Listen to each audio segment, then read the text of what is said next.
yeah. Caught some kids dancing in the alleyway. Crazy how the melodies began to play, yeah. Tell me how you feel it when you hear the lyric, yeah. My heart's in Stockholm. Now I never wanna go home. I left my heart in Stockholm. Now I never wanna go home. Shopping the girl, I brought a girl on my Vespa. She said I already told ya, yeah, yeah. I never dated a black guy. I said you're brown yourself. Let me offer help. Come on inside, where everybody knows your name, everybody knows your name. Time to catch a flight, but you can make me go. Unlocking all the memories of my new home. Ventilated echoes playing to and fro, back and forth, yeah. Caught some kids dancing in the alleyway. Crazy how the melodies began to play, yeah. Tell me how you feel it when you hear the lyric, yeah.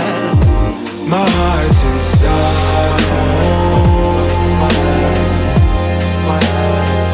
Now I never wanna go home. I left my heart in Stockholm. Now I never wanna go home. Separate again.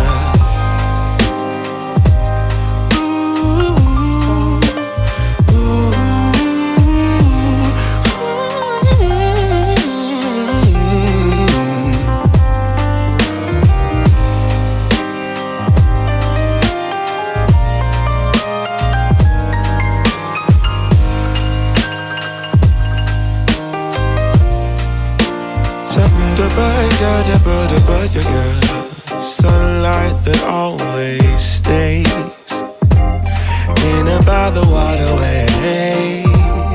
It's that sweet life, sweet life, sweet life. I never wanna go home, go home. I'm living in Stockholm, Stockholm. I never wanna go home, go home. Living in Stockholm, Stockholm. I never wanna go home, go home. I'm living in Stockholm, Stockholm. Yeah. Shut up, I got the bed, the bed. We got girl, we got girl,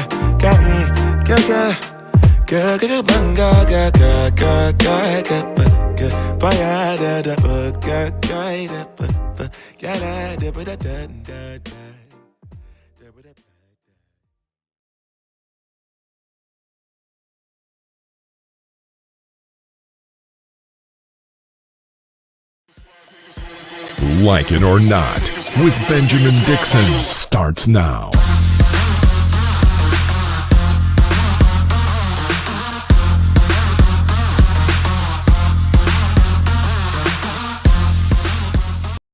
I guess I have to do it. Good morning, good morning, good morning to everyone across the chat rooms, Facebook, YouTube, Twitter, Twitch, and subscribe. We are DJ Les this morning. DJ Exclusive is on some beach. We'll have photos of his getaway. He's having a great time while the rest of us are here holding it down. It is Thursday, June 3rd. 2021. Thanks so much for joining us all across the different chat rooms. Hit the share, like, subscribe button, Twitter, Twitch, YouTube. We appreciate all of you. Rebecca will be joining us momentarily. We have an exciting show today. We're also going to be joined by Nomiki Konst.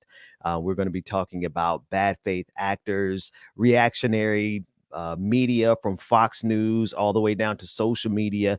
And we're also going to be talking about things that the independent media, progressive movement needs to do to move forward. And we're also going to be joined by New York State Senator Jabari Brisport. He is pushing diligently to get a universal single payer system there in New York. And so we're going to talk to him about his efforts. Thanks again to everyone who supports this program, patreon.com/like it or not. I want to begin with bad faith actors that are in the middle of the Democratic Party and have become the biggest impediment to progress.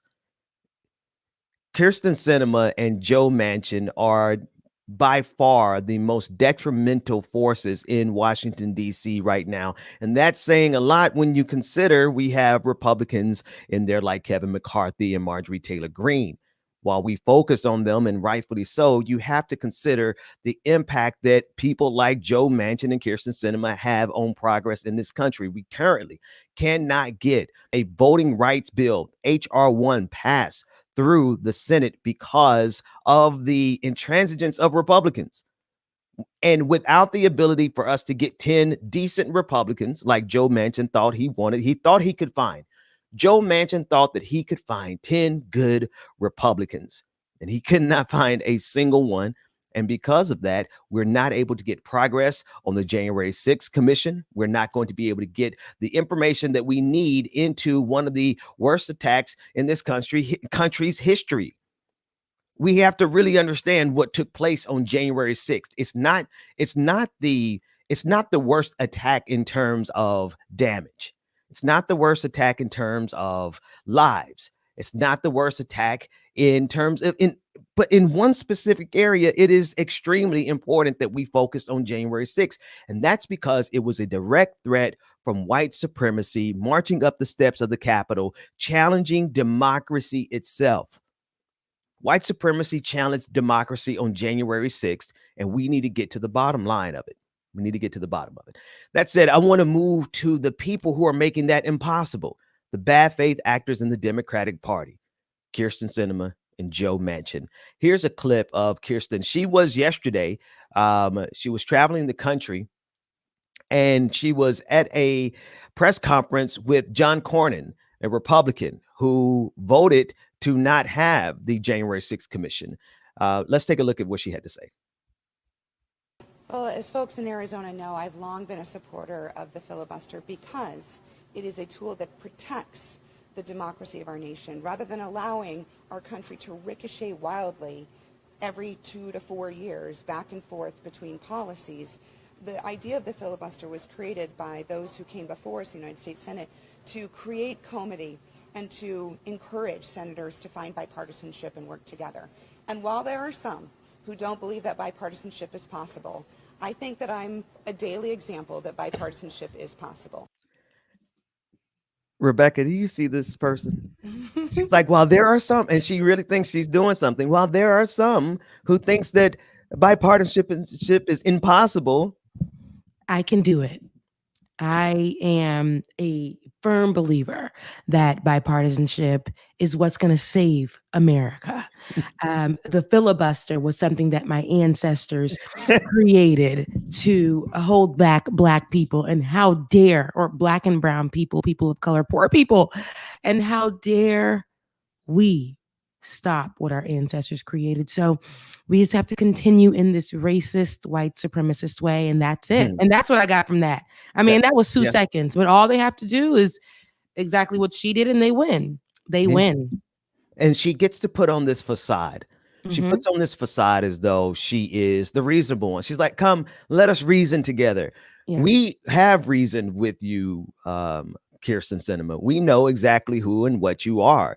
You are there to be the foil. You are there to help the Republicans hold the line against actual progress in this country. That's the only thing you're facilitating. And that's actually why she was there. She was there at a bipartisanship event, with John Cornyn as they explored the facilities there for immigration. So she was there for but when we need her to be on our side, she gives us a thumbs down, right? She gives us the little curtsy that she gave us in order to insult us for in our attempt to get $15 an hour.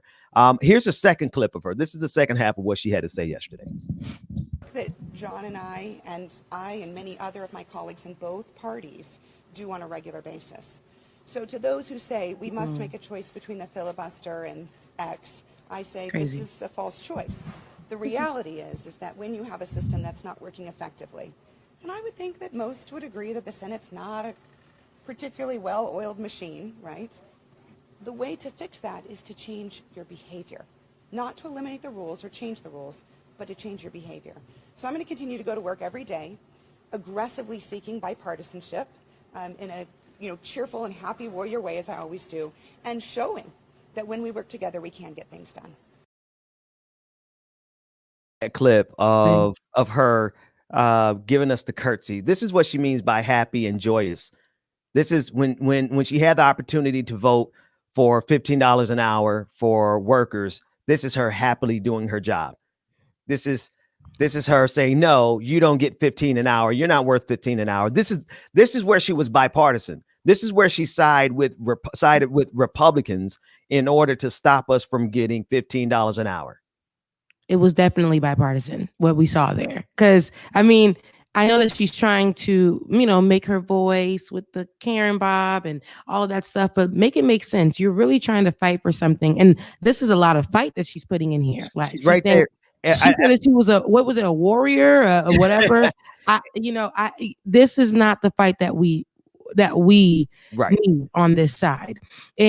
But these are the ones that represent things that work for them. Right. Everything that they do, everything that they say, if it's going to affect them in a negative way, maybe financially, whatever, or maybe ruin their relationships with the Republicans, which they're pretty much bipartisan in that sense. Right. And they don't care at that point. What matters is making everybody in their group feel good and not the people. The people don't matter, no matter how much America, we the people and all that. We really don't matter to these people. And Rebecca, let me jump in there because I want them to see, like, this is who she was with yesterday, John Cornyn, right? This is who she wants to be she wants to be bipartisan, but she's the one that's going across the aisle. That's the thing I need. Look at her face. It's like she's not bringing John Cornyn to us. John Cornyn is bringing her to Donald Trump's side of the equation. And while he's not president anymore, we are most certainly underneath Trumpism, and John Cornyn represents that. Like, this is why we couldn't. Kirsten Sinema didn't even show up to vote on January January 6th commission. And she's supposed to be representation of our side. This is why we say, like, it's not all, everybody ain't the same just because they represent or cover the Democratic Party or whatever. Just because I'm blue, I'm with you. It's not like that. It honestly isn't. There are people that still walk or that will adopt ways right when they get into office, take that seat. They will adopt the ways of the Republican side. They will adopt the ways of the dramatic right and because it works in their benefit. The more times they become bipartisan with them, but it's not for the benefit of the people. Nothing that she says, even though she said that she's going to be a warrior, a fighter for us. She's a fighter. The filibuster wins, that we need it because it's something that has been in our history and it's something that's meant to work, but not for us, not for the people. Right. And that's what I hear when I heard her saying, that was a lot of fight that she put in, but it was 2 seconds when she said no $15 for y'all. Right. And and therein lies the problem, right? You said it. She absolutely is bipartisan on behalf of the Republicans. And she's always on that side of the aisle. And this is why you can't vote blue no matter who. This is why Democrats, when you tell us to just vote blue, then this is what we end up with. It's almost like anything will do. No, any old Democrat won't do anymore. We're well past that. Yeah. We're so far past the day where we're just going to vote for you just because you're Democratic, because then you give us people like Kirsten Sinema. Yep. That's what we end up with. And if that is the strategy, if the only strategy the Democratic Party has is to tell us to vote blue no matter who, then we're going to keep ending up with Joe Manchin's. And we're not going to be able to pass H.R. 1. We're not going to be able to get the voting to push back against all the things Republicans have been doing across this country since they saw Black folks show up to vote. Since they knew we would, in the middle of a pandemic, we would when they realized that we would use this system against them, and by against them we mean just simply doing what's in our best interest. They're like, oh no. During the pandemic, they thought we weren't going to vote during the pandemic. Then they realized, oh snap, we have set up voting by mail for our constituents, and now Black folks are using it for their constituents. Yep. And Black then folks are figuring it out. We can't allow Black folks to figure it out. We can't allow Black folks to fight the filibuster, which works for us and it works for, the right.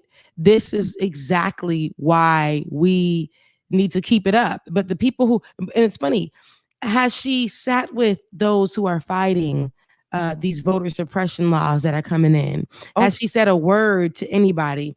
And they're fighting the filibuster, but you are supposed to be working with us. So we ain't even together over here. And you talking about bipartisanship.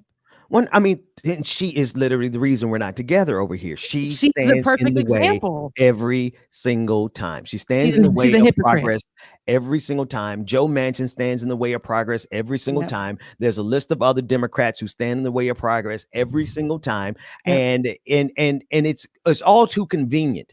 It's all too convenient because it works for them. They get what they want. She gets the notoriety. She gets to travel the country. She gets to be senator. He gets to be senator. They get all the benefits. They get all the rewards and leave us with absolutely nothing. Every single time. And this ain't nothing new, but it's good that we get to have her as an example. She showed herself, and we said that every single time that she is in the news, we are going to recall that moment because she's going to always try to come back very, I'm fighting for you guys. I'm here for you guys. I want us to win as a people. No, you didn't, because on this day when you danced and praised, run it again, David. You wanted nothing. You didn't want us to have not a thing. You didn't want the growth of the people. No, run there during the curtsy. Yeah. What you sat and did was go up there and be like, they deserve to die poor. I'm out of here. This is where she was talking about, I'm happy. We're happily doing this. Hey. So this is what we get it out of here. That's exactly what she said. She was out of there, and she wore that dumb outfit with it. It was just a dumb. We are never gonna forget this. This is what we're gonna remember. She wants to be monumental. She wants to be known for fighting for the filibuster. She wants to be known for bipartisanship. She wants to be known as the warrior. We are always going to remember her. Happy warrior, and that's the Junior. See, now you're bringing it back to me, because I thought I said everything I needed to say about her, but that's the thing. She is really presenting herself as if she is doing something. She really thinks she's doing. Matter of fact, run the clip one more time because I want you all to see the confidence that Kyrsten Sinema has in this. She really thinks she sounds amazing. She really thinks that she's talking like I'm talking presidential. You guys don't see how talented I really am. Watch the clip again, the first clip. As folks in Arizona know, I've long been a supporter of the filibuster because it is a tool that protects the democracy of our nation rather than allowing our country to ricochet wildly every 2 to 4 years. The hand gestures and policies. The idea of the when you do this, was created by those who came before us in the United States Senate to create comity and to encourage. Take her down. I'm sorry. And while there are some. I want her to say that she's going to be a warrior. It's what she said when she said, and while there are some who say that, that's when you say stuff like that, you're really feeling yourself. She's when you hold your hands like this. When you take it here, back and forth. Listen, I'm gonna be a warrior for you. I'm gonna be like this right here. This means that you about to say something amazing. And all I saw was, I work for Republicans. I'm working against you. And while there are some who believe that what I'm doing is in good faith, I'm actually going to screw every single person who ever voted for me. That's every single one of you guys. And I hope that you really vote me in when it's time again. Thank you. We're going to be joined in a minute by Nomiki Konst, and we're going to talk about reactionaries. I think Kyrsten Sinema, honestly, is a reactionary herself, because we have reactionaries on all sides. Oh, Nomiki is here. Nomiki Konst, thank you so much for joining us this morning. How are you? Hey, Morning. Nomiki. Hi, Rebecca. Hey, Ben. This is like such a great pleasure in the morning. You forced me to get out of my yoga clothes. I just got to say that. No problem. That's Real I know that's right. you power could have came in move. your you could have came in your yoga clothes. That's totally fine. But you know that would be a thing on Twitter. Then all of a sudden that would be something that we have to talk about on Twitter. But let's Oh, another thing we'd have to talk about on Twitter. Ben, come on. exactly. We don't need anything more. But let's talk about it. Let's talk about it from the bottom to the top, top to the bottom. There is a reactionary movement. And I call it the pan-reactionary movement because I think it's global.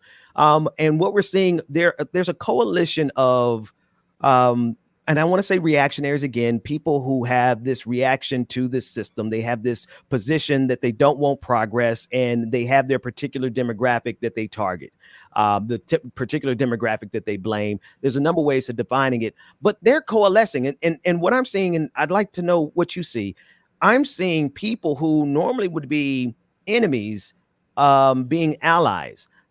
For example, on the international stage, we talk about this all the time. The far right-wing government of Benjamin Netanyahu being in league with Christian evangelicals who, at the core of it, don't have they have this relationship with Israel, but for their own purposes. We're seeing those kind of alliances take place all around the world, but especially in media. What are you seeing? Yeah, I think you're onto something. I mean, movement building is about building. It's about growing your movement. And sometimes that means you have to pull from another movement. We're not as used to that here because we don't have, 5 different parties, but I think it's something that folks are really used to, these coalitions, at least from a party sense, pretty much everywhere but here in the world that has in a quote unquote democracy. So, I think the idea is not foreign to a lot of people. I think what's particularly concerning right now is you're seeing this happen globally, where in places where 2 parties have been dominant, or the establishment has been, whatever their version of an establishment party is, they're weakened, especially if they're a neoliberal democratic, quote unquote, like left center establishment. And you're seeing young people, not as willing to engage with them. And also simultaneously, these establishment groups, these center left establishment groups, similarly like not interested in like aligning with them, which is a great move on their part. So, be the Democratic Party. It would be, I'm in Puerto Rico right now, it would be like the Commonwealth Party here, or, it would be Macron's party, or it would be, but a lot of them will have like a figure that's really popular, kind of keeping that force together. But there's an opportunity, right? And as you're seeing the left grow at an astronomical rate globally, the ideas of the left are becoming more and more popular, whether or not folks identify with it. I think there is a strategic opportunity for the right wing and capital interests to come in and try to disrupt that. And until we as a movement collectively understand that we are in warfare to keep our coalition growing, which it is, we have to be they're going to do all they can to divide and conquer us, to try to split us up so they can build their coalition. Their coalitions. Let me unpack. Let's expand the conversation there, right? Because this is happening on multiple levels. We see this happening in terms of our global alliances. We really do see a fundamental shift and potential shift in the alliances that we see on the global stage, but we're also seeing it in national politics. We see the split that Kirsten Sinema and Joe Manchin present in the Democratic Party, which keeps us from getting just a modicum of progress, right? But they serve a similar role of dividing and conquering. And we see that same split in media. We see that split all the way down to social media. Talk about it from the national level, from the national point of view, where right now, essentially, this idea of bipartisanship has become the very tool that is used to divide and conquer any progress. Did we lose Nomiki? I'm here. I'm sorry. That was my fault. There was a leaf blower outside. I was like, you don't want to hear that. I don't understand how after like a year of this, more than a year of this, I still don't understand how these things work. Yeah, I'm with you. So it's interesting because I'm all for bipartisanship when we're in the minority and we have to get things passed and we have to find somebody to come to our side, like Bernie Sanders had to do many, many, many times when he would propose legislation. When you got to get things passed or move through or make a point or whatever you have to do to get legislation through, sure, you might have to be friends with someone from the other side for that one goal. But we're in power. There's no need for bipartisanship. We got the power. We fought for the power. We raised the money for the power. The whole country was ignited, largest turnout in history. Yeah. And that, I think, this dance that President Biden is, I saw this article yesterday where he was quoted basically like saying, calling out Manchin and Sinema. And it's like, you can't just, that's a foil. He's using them as a foil. Don't call it. That's exactly the strategy is, well, we can't get anything done because of these people here. I'm not going to swear here. Right. And I think like ultimately, this idea of bipartisanship should only be in our vocabulary when we are in the minority. It should never be in our vocabulary when we have the power. Because that's where Republicans have it. That's where Republicans keep that conversation. When they're in the minority, then they want bipartisanship. I'm sorry. Go ahead, Rebecca. Nomiki, you pointed out something I think that is very important. And I don't understand why in the Democratic Party, when we didn't have the power, we were working a million jobs trying to make sure, hey, we're going to fight this. We're going to do this. We're going to come together as Democrats. Mm-hmm. We're going to do all of this. We have fought for this power. We have gotten it, no thanks to people like Kirsten Sinema, but for the people who are actually doing the work and who have been out here doing the same thing, pushing for change. And we finally got some change. And now we're screaming for things that aren't going to protect or going to matter to us, the folks who are the people, and the people that we put in place to help us aren't going to help us. And when we see that, and when we see them partnering with those who have literally working against us, and who have people who have sat in rooms saying that women don't have any authority over their own bodies, right? Right. That the poor don't deserve nothing but to die poor. They don't deserve any money. They don't deserve any. They've been on that. Now they're taking on people like Kirsten Sinema, or partnering with other people that are in this same party of us who have the power right now. And you're so right. Right now, it ain't about bipartisanship. Let's use our power and get things done. And I think that sitting idle on the side, not for everyone, but for people who partner with them, to me, are just like, it's a shame. It's a shame. And we have it on the higher level and on the lower level. We have people partnering with the other side, still calling it something liberal, and saying bipartisanship is something liberal. And that kind of conversation, to me, is also very dangerous, because it's saying we need to hold hands and we need to kumbaya with the wrong people. Other side, wrong people, and it doesn't make any sense. It doesn't make any sense to me. Nomiki, get in there on that. Yeah. Yeah, I what I really want to do is, like, I want to sit down in a room with the people targeting Sinema, like the organizations targeting Sinema and Manchin, and come up with some like ruthless messaging. Like, they should be billed as anti-democracy. We should attach them to every single piece of legislation, common sense piece of legislation that is not getting passed because of their ruthlessness. We should attach them to Marjorie Taylor. We should call them the Marjorie Taylor Greens of our party. That they're literally like blowing up our democracy for their egos. This is the kind of warfare. We should call on organizations that helped get them there to defund their campaigns. Because you can't be for abortion rights and then support, Kirsten Sinema. You can't be any of the organizations that have backed her, gotten her into office, continue to get into office, and still support Kirsten Sinema. Because all those donors, all those people, as you said, Rebecca, who've done the work, didn't do it. So some egotistical woman who's like, I don't know, off on a power trip or something. Same thing with Manchin, of course. Right. But she's more vulnerable because her state's blue, and her other senator, all the excuses that she used to have, well, we're conservative and I have to do that, that's bullshit. And everybody knows it. And now it's catching up with her, because even Mark Kelly is like, I'm not playing that game. I can see where the wind's blowing. I'm not going that way. Yeah. And essentially, Nomiki, you're saying to call them out. Get up in the room and call them out. We had Cliff Albright on the show yesterday, and he was saying the same thing. We got people in this party that when it's time to get in there and get your hands dirty, they go missing. Showing up. So they're not showing up. they're missing the group text messages saying I didn't get it. And it's funny because it's like we gotta, when we sit in the room, when we see them, it's not to sit in the room and just be like, okay, we're just going to talk about democratic things and what we're supposed to do for our party, how we're supposed to look, while we got the enemy, while we got the Judas in the damn room. We got to call them out. We have to call them out. Why is it that why is it that there's a faction of every group that feels comfortable sleeping with the enemy? Because let's be real, Republicans are not playing around. And actually, let's bring it down to another level. Let's bring it down to the media, social media level, because this reactionary movement across the globe is not playing around. The alliances that are being formed, where you have done away with identity, because now anything related to identity is bad, right? You're not showing any empathy to people. You're really stripping these movements down to nothing but pure reactionary politics.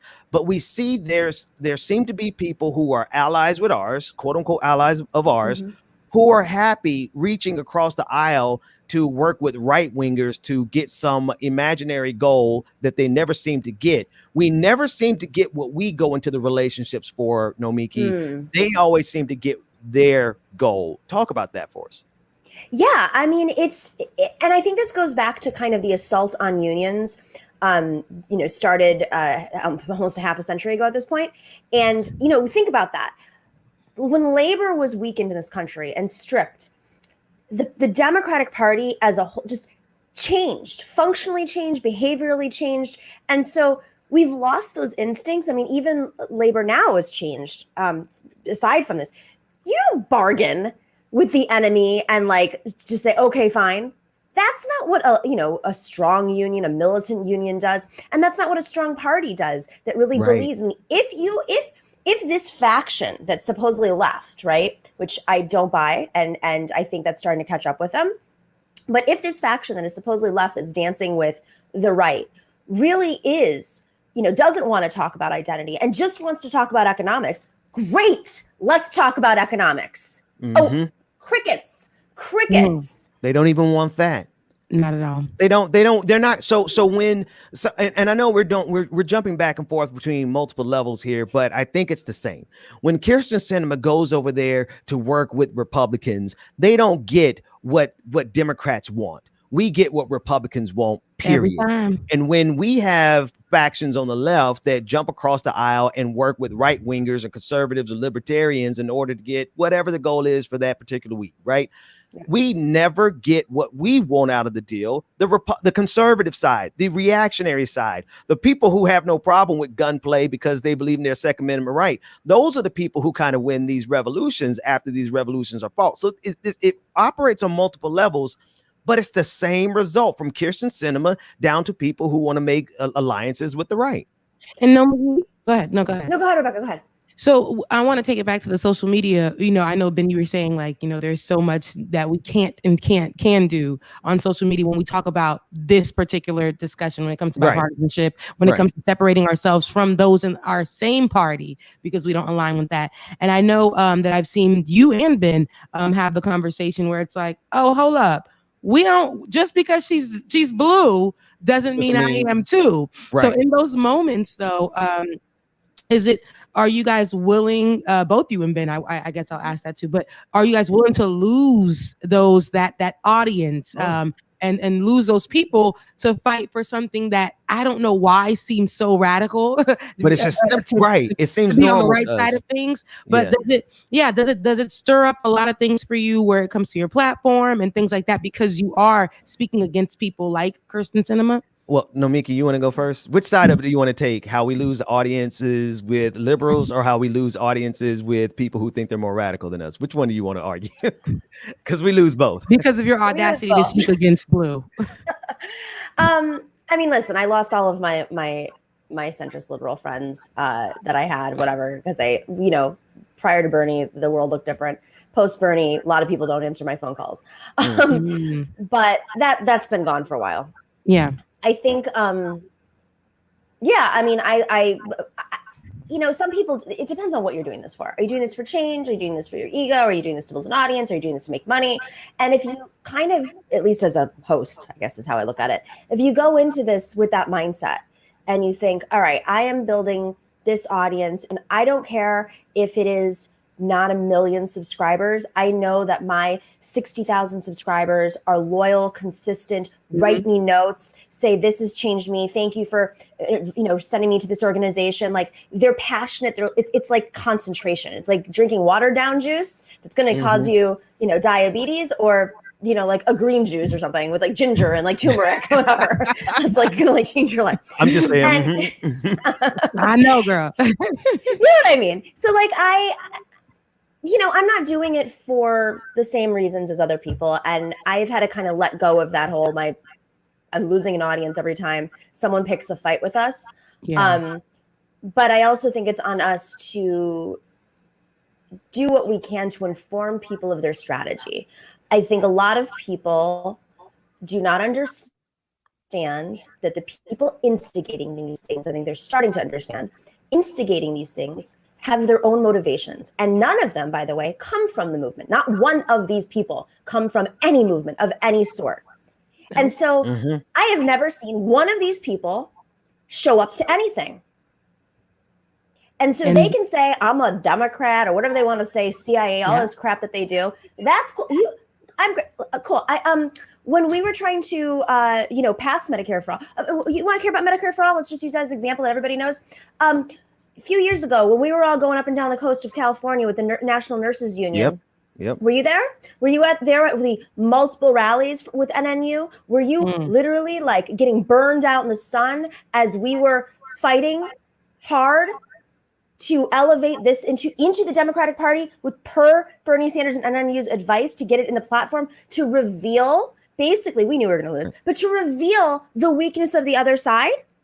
Don't play this game now. You never. And again, what's amazing about it, Nomiki, is that it is the same. It's the same game being played. Come back to the 3-shot for us. Thank you. It's the same game being played. It's the game of Rebecca, you said it. It's the divide and conquer game. It is the same technique. It's the same tactic that we see. The role that Kyrsten Sinema and Joe Manchin are playing. They are there simply to divide and conquer on behalf of who. That's who you have to ask. We have to ask ourselves the question: who are the beneficiaries of the divisions that are happening right now? Yeah. Who are the beneficiaries of the left being divided? Who are the beneficiaries of the Democratic Party being divided? And to be honest with you, it's pretty clear on both sides. It's the establishment in general. Like, this is not, you pointed it out. It's not for Joe Biden to call out Kyrsten Sinema. It's for Joe Biden to get these Democrats in line so that they can get something accomplished. But by not actively getting them in line, it benefits the way things are right now. It actually benefits this establishment. And I wonder how many people actually are going to be willing to deal with that inconvenient truth. I think people are starting to wake up to it. I mean, I'm noticing more normie Democrats are aghast by what's happening with Manchin and Sinema. I think the filibuster, a lot of former like Obama administration people and Harry Reid people, some of them written books on the filibuster. There's been so much blame on the filibuster for so long that now it's actually like on the line, and they're like, wait, who's holding it up? This person I like maxed out. So I think all those donations, and that person has actually fought against what you sent them up there to do. And then they get on air or they do their interviews, and they're saying, I'm a fighter, I'm a warrior, I am the one that is going to protect this party. And it's like, we literally just watched you like mock the fact that people deserve higher wages. $15. Yeah, always run that clip when we reference that. Always run that every single time she speaks. This is what people need to see. Yes. Not her with her little bob trying to look meek and Karen-ish. I don't care about that. I don't care anything about that. This is who she is every time I see her. She's disrespectful. She doesn't want good for the people. And there are so many more people who have positions like her, and there are so many people on the lower level who are working as your doctor, who are working as your boss at whatever corporation you're at, and treating you the same exact way. Right. And then saying that they're liberal, that they are for the people, that they want everybody to be together. I got black friends. I got brown friends. You Oh, know, God. I don't want the wall in Mexico, but I don't think that people deserve I $15. would have voted for Obama a third time. I would have Oh, voted yeah. for Obama a third Yeah. time. Yeah, Yeah.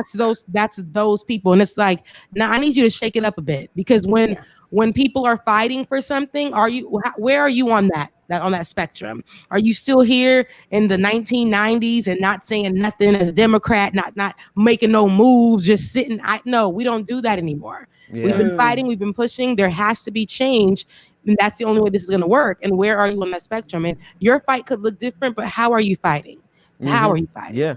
Yeah. So No, Mickey, The listen, conditions. thank you so much for coming and spending this much Can I add time one with thing? us. Absolutely. One thing. I know you have my friend Senator Jabari Brisport on, and I do think that there's a really great example of this divide and conquer tactic happened in New York, and I think the strategies that were used in New York can be used against Manchin and Sinema. And I'm talking about this thing called the Independent Democratic Conference, where there are 8 senators, Democrats, who were mostly Democratic districts, who are caucusing with Republicans.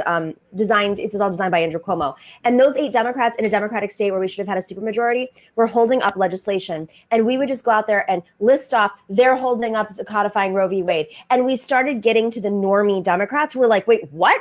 I thought we were in a Democratic state. I had no idea my senator was literally caucusing with Republicans and got bigger offices, et cetera. So Jabari Brisport was part of that slate of, I mean, he was not running against an IDC member, but he was part of the slate of progressives that got elected. And I'm sure can, I don't know what you're going to speak to about probably the Health Act, but no, we'll definitely, we'll dig into that. And I see, thank you for bringing that up, because there's a lot of places where that overlaps with all the problems that we're facing from the international stage all the way down to social media. Nomiki, Konst, thank you so much for joining us. And you look good this morning, girl. Talking about you took off your yoga clothes. You look great this morning. So do you. I'm looking at your lighting. I'm like, I need what that is. I've been playing with it. I've been trying, but thank you. Thank you. Appreciate it. Have a wonderful morning. Rebecca, you mentioned something there about how this goes all the way top to bottom down to down to even your doctors. And it reminded me of the story I want to hit real quick, because it is the story from the NFL. It's an interesting one. It is the NFL is pledging to halt their race norming review of Black claims. And this has to do with the $1 billion settlement that is being distributed amongst players who have suffered concussions and permanent brain damage as a result of playing the sport. The payouts to Black players was reduced because the NFL, their algorithm assumed a lower level of cognitive ability from these Black NFL players from the jump. So it automatically assumed that you had lower cognitive abilities if you were Black. Yep. And so now they're having to stop this because it has been it was discovered and exposed throughout this lawsuit. You can see was it exposed or was it discovered? I feel like those are two different things, because I mean, I know that somebody else may have discovered it that never knew about it, but I feel like this has always been a thing, and now these white folks or whoever, because it could be anybody, are exposed in this moment, calling these NFL players dumb. Like, or can't do anything or whatever the case may be because they're Black. That's a problem. But this has probably always been the thing, though, right? If we go back in history and we look at how they view our athletes, and they're just good for, there's a big Black man, that's all they're good for. No education, no anything, but that's a big Black man, and what he can do is throw a ball. That's it. Well, here's the additional information on this story, right? Because this is a story where the good intention of probably some liberal, love y'all, but yielded the same racist results as what you just described, Rebecca, which is the underlying assumption that Black people are just, have lesser cognitive capacity. This was done according to it was done by the NFL for a specific reason that actually they thought they were doing it for a good reason. Right. And it was a way to let me give you an example.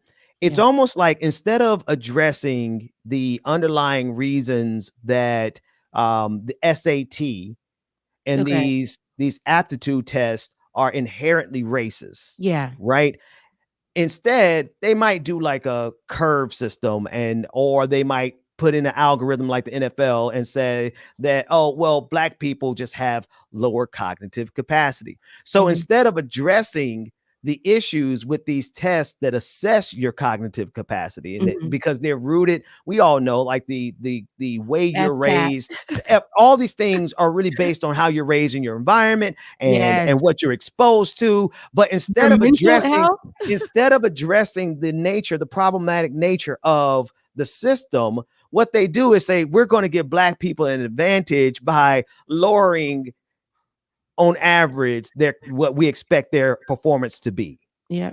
You see what I'm saying? And this is what the NFL actually did. Now they're in a situation where they have to pay out this money, and all of a sudden they're like, uh-oh, this backfired, because now this makes us look hella racist. Yep. You And see, I mean, instead of addressing the it system, exposes us as yes, being hella racist. exactly. So, and they can't really run as fast. They can't really think and put their words together. The quarterbacks can't really, learn the plays. They don't really know the shapes and the letters, and it's funny because you guys want, and they are a part of why a lot of these players, to me, they're a part of that culture and that idea that black players aren't smart or whatever, because they'll be the players like 15 years old. Like I said, they see a big black boy. They see and they'll go and recruit them and tell the mom, I'll just give you this money if you give me your son, and have him move way across God knows where and live with us and in this whole environment, and shake them up a little bit, and we'll make sure that the teachers just pass them. Yeah. That's it.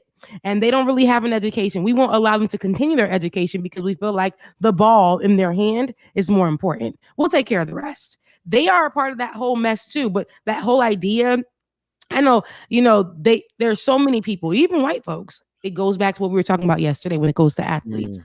They own them, right? They feel like they own them and they can do whatever they want with them. So it doesn't, if we want to call them stupid, we can. We own them. If we want to do these tests to recognize that they are, that's fine. Not considering where, and it's only what they believe. Not considering, I don't care if it was a good liberal that may have been behind trying to do this, to do something good, right? Because as we can see, they're not always on the right side of things. And they may be working with those in the NFL to have this particular idea when it comes to our brown and black players. But it also, to me, just makes it, it's just another opportunity for us to realize how racist the NFL is, and how racist it has always been when it comes to our players. And go ahead. I was looking for this. I was looking for this particular paragraph from the Associated Press, and I found it. It said the binary race norms, when they are used in the testing, assumes that black patients start with worse cognitive functions than whites and other non-blacks. That makes it harder for them to show a deficit and qualify for an award. Henry and Davenport, these are the two players involved in the conversation, for instance, were denied awards, but would have qualified had they been white, according to their lawsuit, which Brody dismissed in March, calling it improper collateral attack on the settlement, and they have appealed the ruling. So it's still like, either way that you look at this, it's hard to look at this and not see the structural, like the inherently racist and structural problems that are at every level of our system, not just in terms of politics, but in terms of even how sports and how the technology and the algorithm that they use to make these assessments automatically assumed a lower cognitive capacity. And to me, it's just like, that is America. That is America in 2021. Yeah. In a few, we're going to be joined. I'm sorry, Rebecca, do you have anything else on that? Because I would I want to get a couple more stories in before we get. No, you're fine. This is just another racist we're exposing more racists. It's that somebody put in the chat, which exactly what we said yesterday too, when it came to LeBron James, to shut up and dribble. That's all you're good for. And that's all I hear and see with this. So I'm glad that this is exposed and a payout should be given. And it's now here is a bit of good news. This is the flip side. Here's some good news. Yeah. Ally Bank is dropping all of their overdraft fees. They had their system originally, or more recently, before dropping it, they had it set up to only charge a person $25 a month in overdraft fees. Like, when I heard that, I'm like, wait a minute, where's this bank at? Okay, because most banks charge you $35 for every little thing that you do. We talk about that all the time on this show.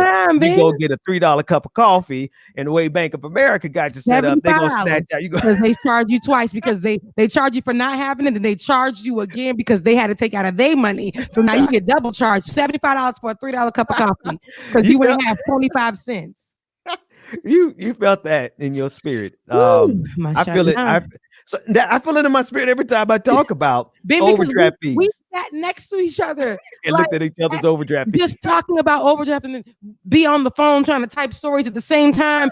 We can figure out how we gonna eat lunch. Hey, look, listen. Let me tell you something. Like, you dealing with America and these overdraft fees, like, you have got to become a master negotiator. You got to really be able to. I never forget. I told Bank of America I was calling my congressperson, because I knew this was years ago. I didn't really know anybody, but I knew somebody who worked in the office and knew somebody, right? But I told Bank of America, I am calling my congressperson. I am calling the Senate Finance Committee. I'm sending emails, and then they end up refunding me like $400 in overdraft fees. Amen. The real question is why do we have this system set up in this country in the first place to take all this money from people who don't have no money to begin with?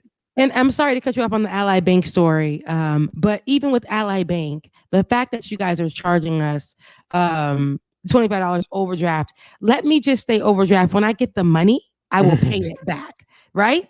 It's like, I owe you. You let me hold my money. You let me just hold my money here, and you're supposed to be protecting my money. Right. And because I decided to, like I said, didn't have 1 cent, 1 cent, 3 cents. I don't know. It's happened to me. I don't know about you, but this is my story. $38. Okay?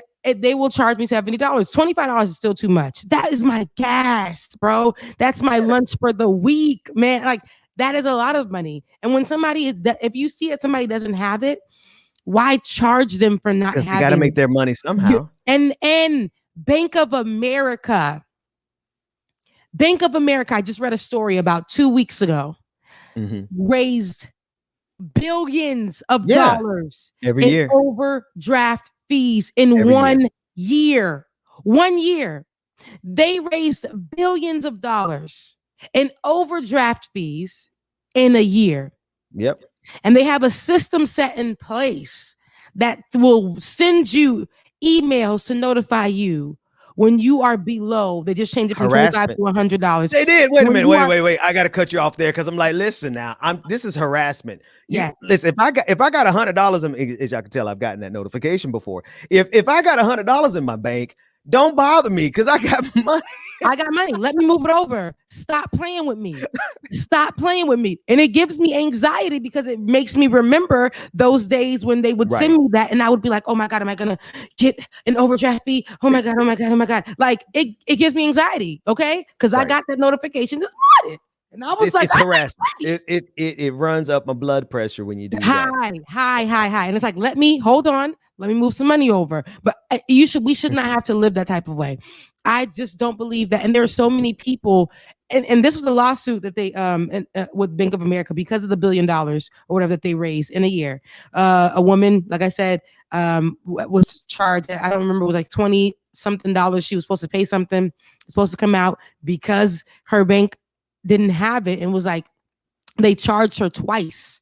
Twice. Easily. Again. So she sued the hell out of Bank of America. That's a class action. And class action lawsuit. One I said, is my name on that one too? I need to know was my name in there. That's why I didn't join that one. I didn't join that particular because the amount of money that they were going to give me back was less than I could get back by calling them and talking to them and letting them know I would call my congressperson. Right. Like, and so we're encouraging everyone who's watching, get on that phone and harass them. These banks have been harassing us and getting money out of us and breaking us. I mean, taking money out. You already don't have any money. And the banks are more than happy to put you in the overdraft to the tune, I believe in 2020, they made somewhere between 20 and $30 billion in overdraft fees. That's a poverty tax. That's their way of saying you Where is broke, it? we're gonna take more. Who? Why? Why? And I will. I can't even go there. I ain't gonna do it. But David was saying that Ally is 100% on online. It has no location, so no overhead. And that's his bank. He said that he made the switch years ago because they reimburse all ATM fees. But yes, you guys are yelling at me. I definitely should be switching over outside, but I have another bank though, which God bless me. I did move on to another bank. All these banks, but you said it like all of them do this. Now, Ally might be online, outside online. People got Cash App still trying to yeah. So it's all yeah, some kind of. We need y'all to get that together. Go ahead. I'm sorry. And we need y'all to have a real customer service number. Okay, but Zelle is the most positive thing in my life, but Zelle connects with the criminals. Zelle is bipartisan. Okay? And it's connecting with the enemy. It's connecting with the enemy. Zelle needs to separate itself from everybody and be its own entity and just be like a little bank. I like the way Zelle works. You know, you can tell somebody, hey, let me Cash App you. No, Zelle it to me. You got money. Like, you know what I mean? It sounds rich. So, well, shout out to Ally Bank for doing the right thing. More banks need to do it, and definitely, I absolutely think it's a good thing that they're doing this. And to begin with, I love what you said, Rebecca. Why were they doing it that $25 a month to begin with? You know, I think we have to change the expectation. We absolutely have to change the expectation in this country where the people are on. We're the ones doing the harassing. Yeah. We're so used to these banks harassing us. We're so used to these politicians, being able to do anything they want to us. Yeah. We're so used to them being able to get away with anything. It's time for us to do some, and you know how we harass them. We take our money from them. We take them, or we tell them, you pull the. Do you know who I am? Yes. Listen, we need to go Karen on these folks. The way that I am about to blast you guys, and you don't even know it. That's why it's funny, because when I go work for places and they find out who I am or who I work with, I try to keep everything under wraps. I try not to put my, any information out there. But when they find out, there's always a meeting, and it's like, hey, could we switch your name with the company to this instead of that? Also, is there anything that you may need? They start doing all of that. I remember making a big change over this pandemic recently and having overdraft fees for the few months. Literally, it's okay, Rebecca. We don't pretend around here. Like it's a safe space. People are struggling around the world. Yeah, people are struggling around the world. And basically, I literally was like, okay, look, I ain't had the money, so y'all gonna give it back to me. And because I know who y'all are, don't play with me. But you threatening the people out there? I said, listen, don't play. I really was doing what you did. I will listen. I will call the manager on every single one of y'all. Y'all let a black man who got a couple of phone numbers in his Rolodex be offended. We will pick it up and say, we call Jesus on you. Media, they'll send you a DM so fast. Hi, it looks like you were having an issue, and I will take that DM and put it on my main page and let the people play with it. Don't play with me. Don't play with me. You're not going to hide out in the DMs. No, because that's what they'll do. They'll go in and they'll send you a personal DM so that they can just kind of fix it and give you $25 of your $300 that they took from you. Right. And they'll say, but I remember I did this for you. No. And you put in the message, no, I need all of my money back. Right. And why are you charging during a whole panoramic? People are dying. There is no cure right now. And you are telling, I don't even have the hours of work right now. And you're telling me that you still need to take money from me? Ooh. Stop playing with me. You feel that in your spirit. Because it happened to me. It happened to me. Let me read. We have a couple of minutes before we joined by State Senator Jabari Brisport. I want to read these super chats and these Twitch highlighted comments. A couple of comments from Twitch. This is from Present with Logic. He wanted to compliment both you and Nomiki on how beautiful the two of you are and how brilliant the two of you are. This is obviously I edited that a little bit. Y'all make sure y'all send respectful comments in our comment section. Those are respectful. They just men just can't really feel like they can say them. I feel like Bubba would though. Bubba wouldn't care. Bubba would say present with logic on Twitch also said, Ben, we need to get all new Democratic candidates willing to get rid of the filibuster and willing to serve their public. Yes. Yes. I mean, isn't that what we? If that's not why we're here for, what we doing? Why we elected them people? If they're gonna go up there and just pretend like they can't get nothing done, literally, what's the point? And I need every single Nomiki kept saying normie Democrats, and there's different definitions of it. That's my first time hearing that too. Right, but basically though, it's you could summarize it by saying people who say vote blue no matter who. So long as we have a Democrat in there, everything's okay. Well, I really want to ask that crowd, how's that working out? How's it working out with Kirsten Sinema?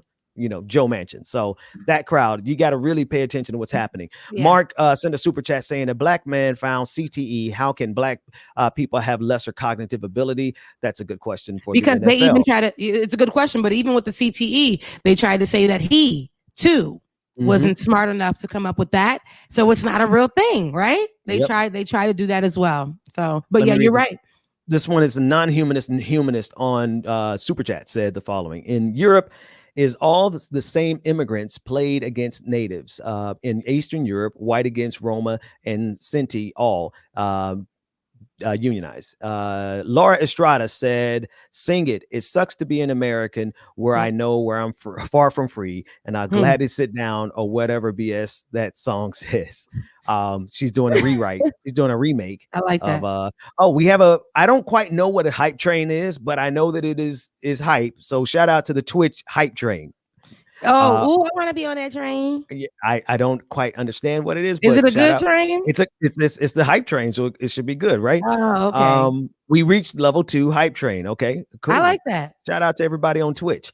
Tiger sent a super chat, and Tiger will be our producer said he's going to be following up with you.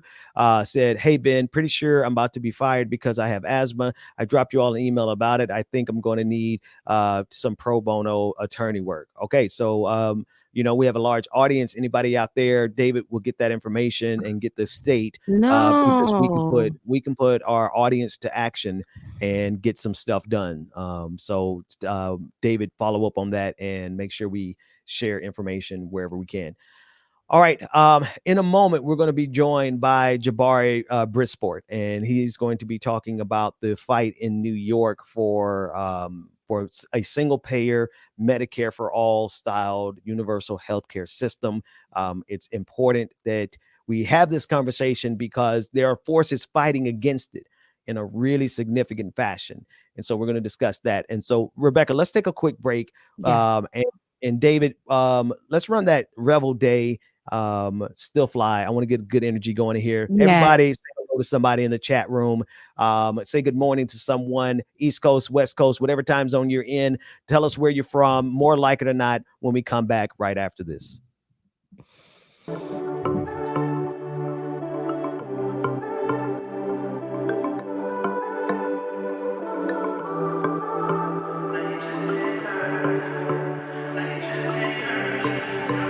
Sticks and stones. Man, I could really use a change of scenery. Yeah. Everybody smoking all the greenery. Yeah. Close the match cause they were handed down to me. But I'm still fly, I know. I'm still fly, let's go. It could all be worse, I could be a hater like you. It could all be worse. Pills to make the man, but that poison's gonna chew you from the inside out. So right now, say it with your chest now, say it with your chest now. I'm young, I'm free, can't nobody take me here and now. It's my time to run it out. It's my time to ride it. I'm young, I'm free, can't nobody take me here and now. It's my time to run it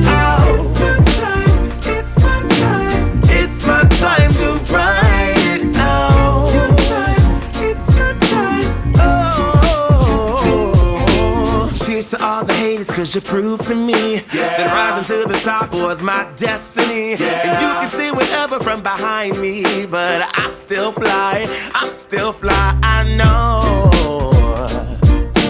I'm still fly, let's go. It could all be worse, I could be a hater like you. It could all be worse. Clothes to make the man, but that poison's gonna kill you. From the inside out, it's time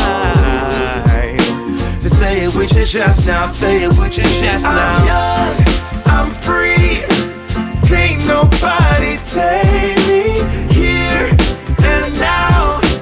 It's my time to run it out.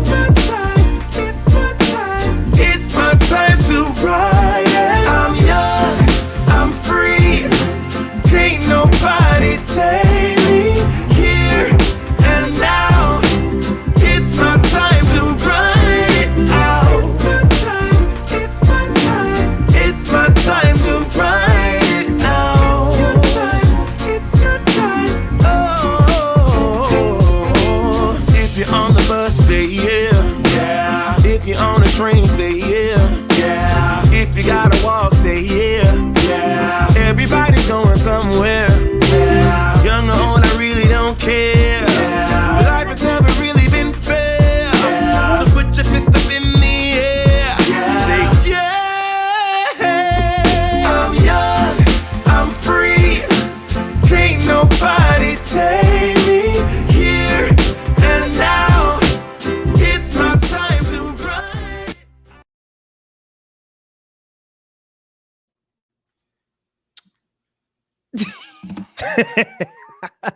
Welcome back, folks. I was like, okay. David, go ahead and bring on Jabari. Jabari is hey, my friend, thank you so much for joining us. We didn't want to do a lot of formalities because state senator from New York, Jabari Brisport, thank you for coming back on the show. How are you today, man? I'm great. I really appreciate you giving me a chance to come on and chat about this. I can't thank you enough, man. Oh, no, absolutely. When I saw you tweeting about it, listen, we're for Medicare for all. We're for a single payer system. We are for changing this system fundamentally from a philosophical perspective, even because you and I agree that people should not be making money profiting off of the sick and the dying. And you guys are making progress to that end. Tell us about what's happening in New York. Yeah. So basically, New York is one of a few states that is attempting to pass single payer at the state level. I know Vermont had a thing, California, I think Washington's doing it. And in New York, it's called the New York Health Act. It's been introduced year after year for 3 decades now, since 1992. And the politics in New York are such that we have never been closer than we are right now to passing it. This is the only time in the past 3 decades it's been introduced that we have a majority of co-sponsors in the state assembly and in the state senate. And this is the time to do it. And our legislative session in New York ends in a week from now. It ends June 10th. So it's now or never.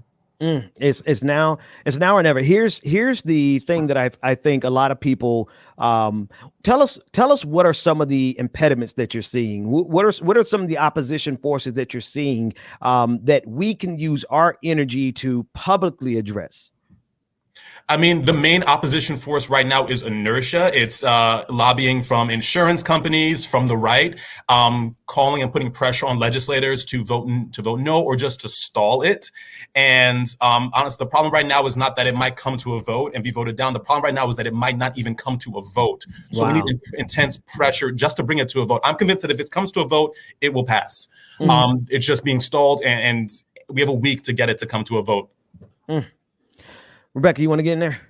Yes. When it comes to the New York Health Act, what are some of the specific things that you would say that are in this act that would, I mean, not to say that none of it is not great, but what are some of the specific things that right now would be something that people would help people in the right now? Like, What would they get? What would drive them out there? What is the motivating factor? Tell us what is so good about this bill.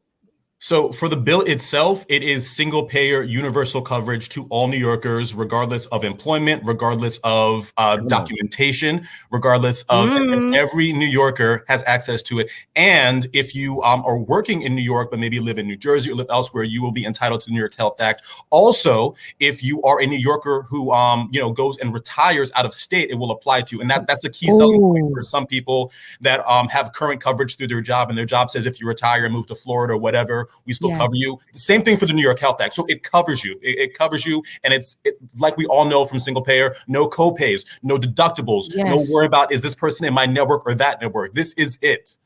Yeah, so no, that sold me. Hey, I'm moving to New York, honey. No, no, seriously, that I asked that because people may hear this and see this, and a lot of times, a lot of these legislations or acts or anything that is pushed out there is not really, people don't understand what it is, so they're not going to fight behind it. They're not going to want it. They're not going to know. When I lived in New York, I didn't know that I was going to be able to get health care. I just walked in somewhere and this woman was like, hey, you live in New York now. Here's how we can give you some health care, and it could be free for you if you align with these things. I'm like, I didn't even know that. And there were, I put all my friends onto it as well. So this is why I asked that, because there are a lot of people who just aren't knowledgeable. And I think everything that you named just now, everything that you said is, I'm sold. It's what people need to be hammering, right? There should be no inertia around this, but this is so fascinating. You said this has been coming up every year, every session for the last 30 years.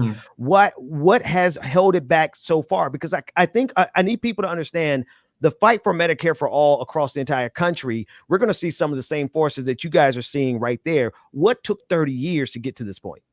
The main thing was Republicans. Like, New York is a deep blue state, but it's really gerrymandered, and the Republicans happen to be in control every time we drew the lines for 3 decades. This is the first time that Democrats have controlled the New York State Senate for more than 2 years at a time. This is this is the first time we've ever had a supermajority of Democrats in the state Senate. The politics of New York has shifted so much in the past 3 years.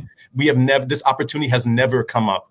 And I don't know if it's going to come up again. We're also coming right off a pandemic. It's a confluence of factors that this is the opportunity. And if we don't seize it, I don't know if people want to do it next year, because next year we have elections and and the New York Health Act involves changing taxes, and no one wants to touch taxes during election year, especially the people in the more marginal, moderate districts. So this is the year to do it.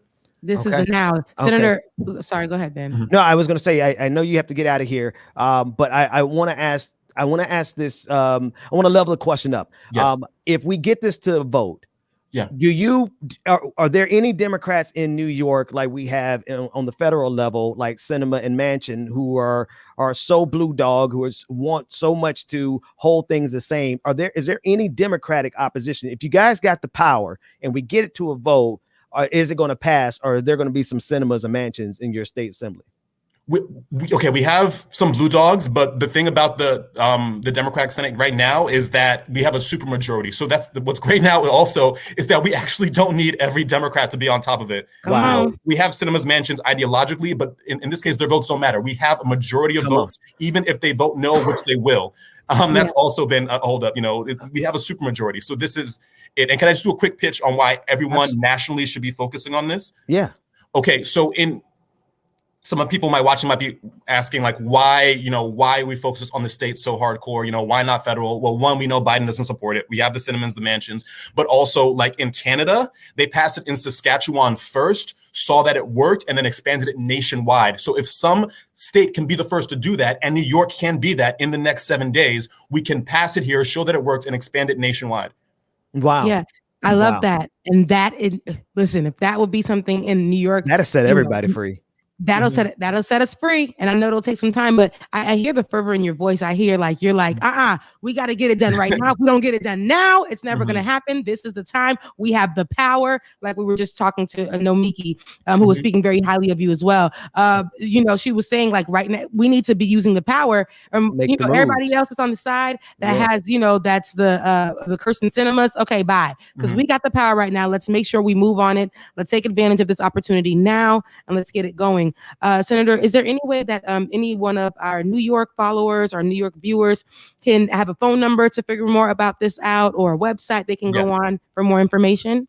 If you Google campaign for New York health, That'll take you right to their website. Plug in. There's actions coming up. There's a bunch of stuff happening in the next few days to build up more pressure for this campaign for New York Health. Campaign for New York Health. Is that the number 4 or it's spelled out?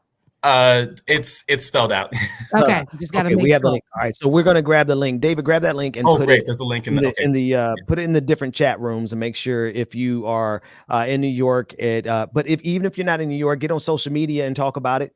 Yes. Get the hashtags going. Put all the energy we've seen before because we really want to make a move here. Because if we can make it in New York, Senator, we can make it anywhere. Right? Make it anywhere. Come on. Jabbar, thanks so much for your time today, man. Thank you for giving me this platform. I appreciate you, Ben. And Rebecca, thank you. Pleasure's you, ours. Rebecca, if you can make it in New York. It's a lie. I had to wait for the senator to go on, but it's a lie. I lived in New York and I made it just about this much, and I had no hair when I left. So you knew I was stressed, okay? I went back to the good old South.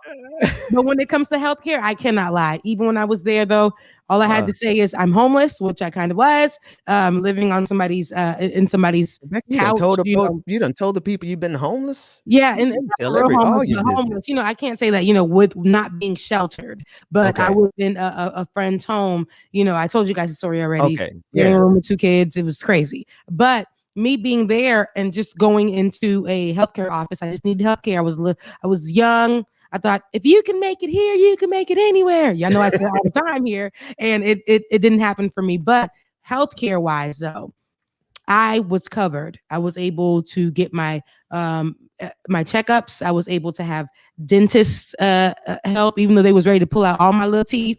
That's how they do it over there. We got to get this one, get that one. We need all of them. Yeah, they were able to do everything for me that I needed. And I got food stamps, which allowed me to go to Whole Foods on 14th Street in Union Square and sit and people watch like I had money. So, all of that. So I will say those things came to me and I told my friends about it. They too got healthcare because we all moved there. A whole bunch of rattlers moved there and we got healthcare. And in Florida, we never did. So yeah. But what's interesting to me is that so you have this system that is measurably better than, because some states you on your own, you don't have any insurance, you are done, right? Don't be in Florida without insurance. Come on, like don't be in Florida without dental insurance. You got to be in pain and survive your pain. Don't know when it's going to end, but survive your pain. I used to, and I still do, but really debilitating cramps. I would have to go to the hospital. Can't even go to like a doctor or whatever because I had no insurance. And the only people who would see me it was urgent care or people in the hospital. Yep. So we had to do you have to do like so much to go get healthcare. And I remember in Florida, a doctor told me, I'm already here, a nurse. I'm already here late because you had to walk in at this time. So if you push me because I'm causing you pain right now, putting this needle in, I'm going to push you back. That's what a doctor told you? That's what they told me. I'll never forget it. Tallahassee. What do you do in that situation? Because like you're vulnerable. You are there. You need empathy from them. Empathy is a theme of the week, right? And you're saying that in some medical situations, you're not able to get the empathy that you need.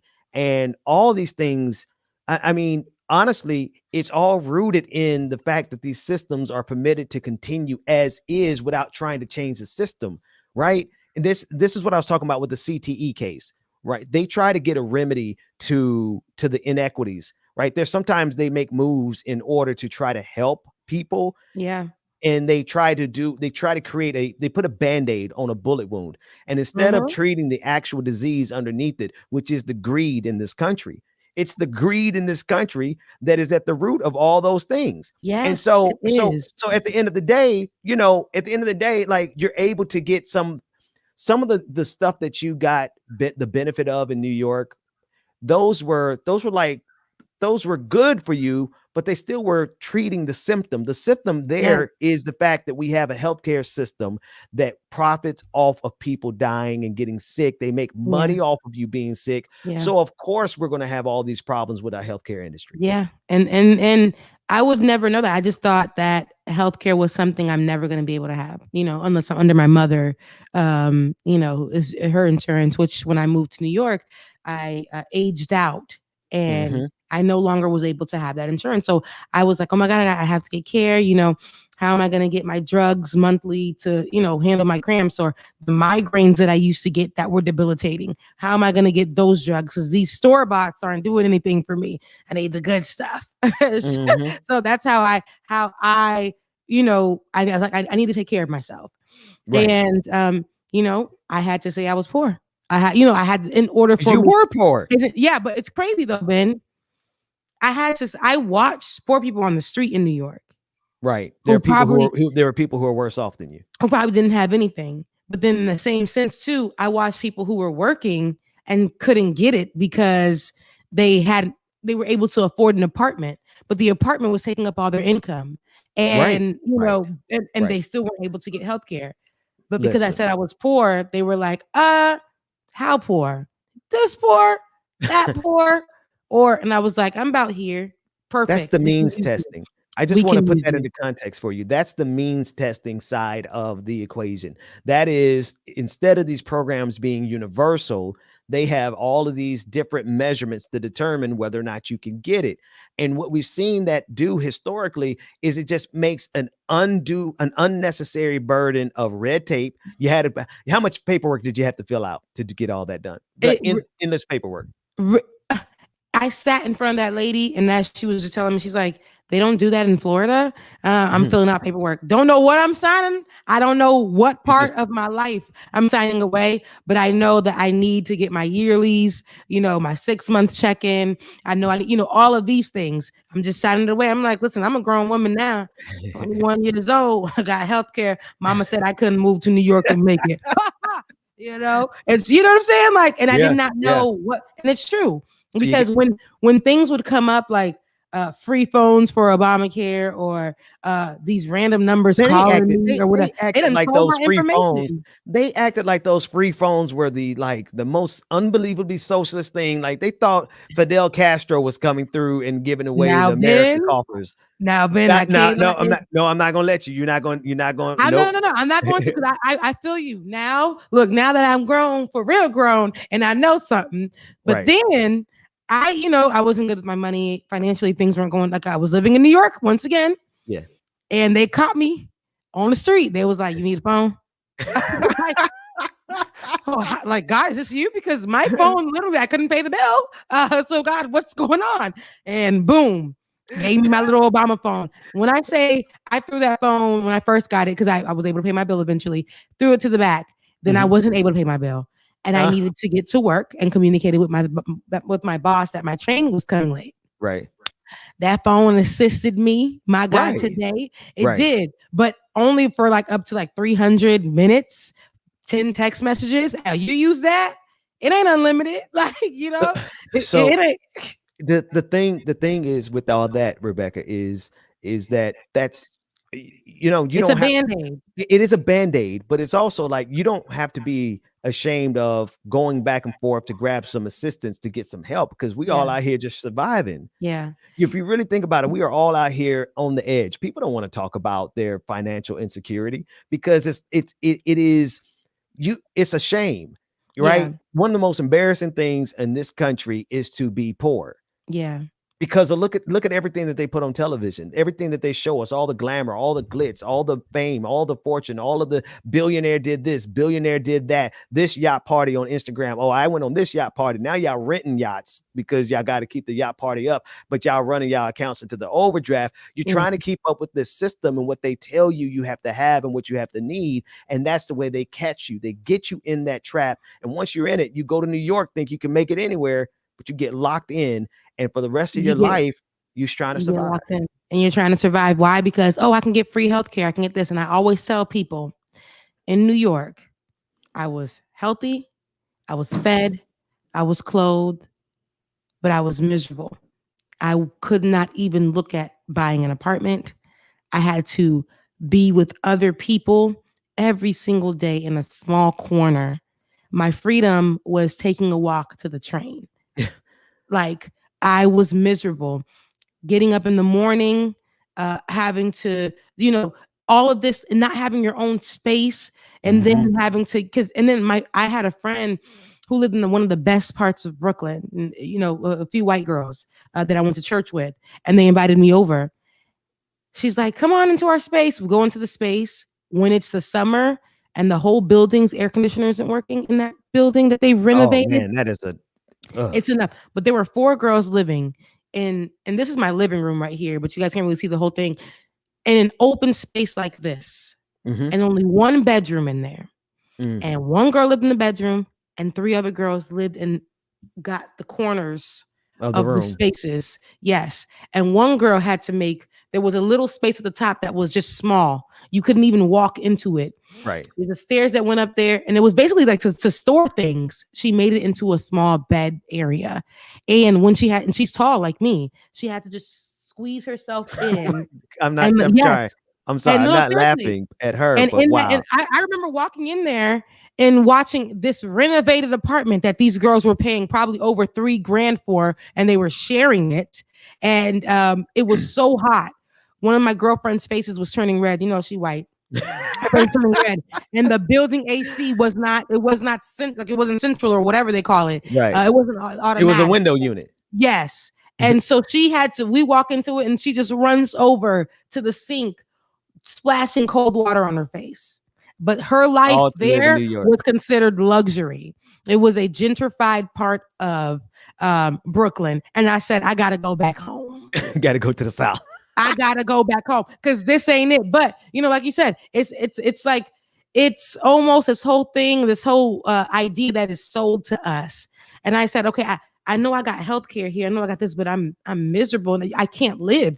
You can eat, you will be nice and clothed, you will, you know, have insurance, but you can't live there. It's impossible to live there. And then here in Florida, well, I don't live in Florida now, I'm in Georgia, but here you got to get a job. Make sure you have a job that will cover you for insurance and have a car. But you can definitely find you a nice place, okay, for a little something, something. Whether it's rented or it's bought, you can really work with that. But you see, it's like a give or take, and people have to choose. What struggle, Ben? What struggle are you going to choose that works with you? Doing. People are having to choose a struggle, and in Florida, you got to have a car. You can't. Everything's so spaced out. There's no public transportation worth anything. The whole point of it is that these people have commodified our survival. They have monetized survival from living to food. You know, you pay for water. You're paying. I mean, soon we're gonna have to be paying for air. Right? They have commodified every part of our life. They've monetized it. And the part of our life that they're milking us dry for is survival, sheer survival. We're having to survive. We go to the hospital and get a $10,000 bill for a 2-hour visit, right? Our system is broken. And what Jabari is fighting for in New York is a significant shift in the right direction. In the right direction. It is. We got to move in that direction of we got to stop. We got to decommodify survival. We got to stop letting this system charge people to live, to breathe, to drink water, to see a doctor. Those are things that people should not be commodifying, but that's exactly how our entire system is set up. And that was, go ahead. I want to move to this next clip. This next clip is Tucker Carlson. We were talking with Nomiki earlier, and we're talking about the reactionary movement that's moving across this country. One of the most insidious voices in that entire conversation, again, is Tucker Carlson. And we bring him up because something's got to be said about this guy having enough power to be able to spread lies, not only about race in this country, but even about the pandemic. But here's a unique clip because he combines his racism and the pandemic, and managed to both attack wearing a mask and getting the vaccine, along with attacking race in this country. Take a look at this clip. Everybody agreed that segregation was the worst thing this country ever did. Forcing certain categories of citizens into separate, lesser accommodations, barring them from public places, treating them like lepers or untouchables, that was completely immoral and wrong. We were told that a lot, and most of us strongly agreed. It was wrong. So imagine our confusion today looking out across the country. The very same people, literally the very same, who just the other day told us that segregation was immoral, are now enforcing segregation. Should we be surprised? Probably not, but we still are. Just this morning, the New York Times informed us that unless you can prove you have taken the injection that the Democratic Party demands you take, you are no longer permitted in bars, comedy clubs, even some dance competitions in the state of New York. You're too dirty to appear in public. You're not welcome near normal people. Want to watch the NBA playoffs in person? You had better be vaccinated to do that. Otherwise, the New York Knicks will bar you from Madison Square Garden. You can still go see a baseball game if you want to, but be warned, you will be sitting in your own roped-off section, marinating in your shame with the other disobedient bad people. Medical Jim Crow has come to America. If we still had water fountains, the unvaccinated would have separate ones. So he manages to do both. This is the twofer. This is the twofer. He got his racism and his anti-COVID vaccine information in there. Rebecca. Yeah. No, I mean it's him talking about, and you know that America loves their sports. So him framing it simply when it comes to the vaccine in that way, saying, hey, you know, the basketball courts aren't letting you in unless you're vaccinated, you know, and what he's saying to who he's speaking to is these Americans who love sports. And they're going to say, well, I'm going to fight for my rights. Right. I'm an American. I'm not getting vaccinated to sit and watch sports. Basketball is our sport. Probably colonized too, but basketball is our sport. And we deserve to have the right to choose if we want to sit in there vaccinated or not. No, you can sit at home and watch it from the TV unvaccinated. Right. You know, you don't put people's lives in danger because Tucker Carlson is on here feeding y'all some BS. Right. While he is vaccinated and chilling and living good.